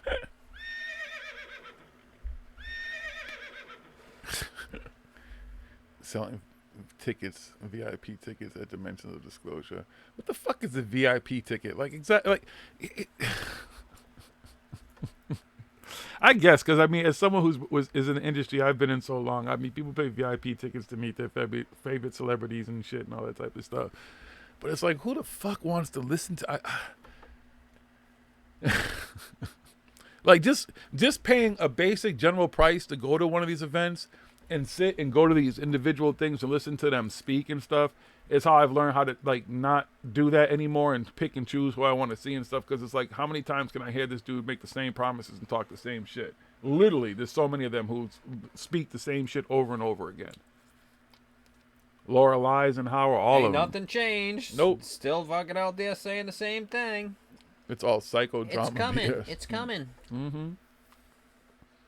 I've been saying this for the last 30 years. It's coming. That's what she said, too. Mm-hmm. For the last 30 years. Doesn't coke make you impotent?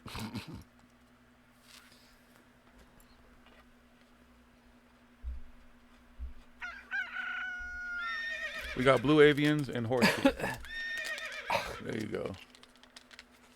A special cool batch sponsored by Clorox. It's going to be a real hoot. Exactly. Did anybody even come back from it? Maybe that's what it is. What's today? Today it's been 4 days or whatever since the event. Maybe they all drank the fucking Kool-Aid. Has anybody heard from them? Has anybody checked on them? Make sure they're okay?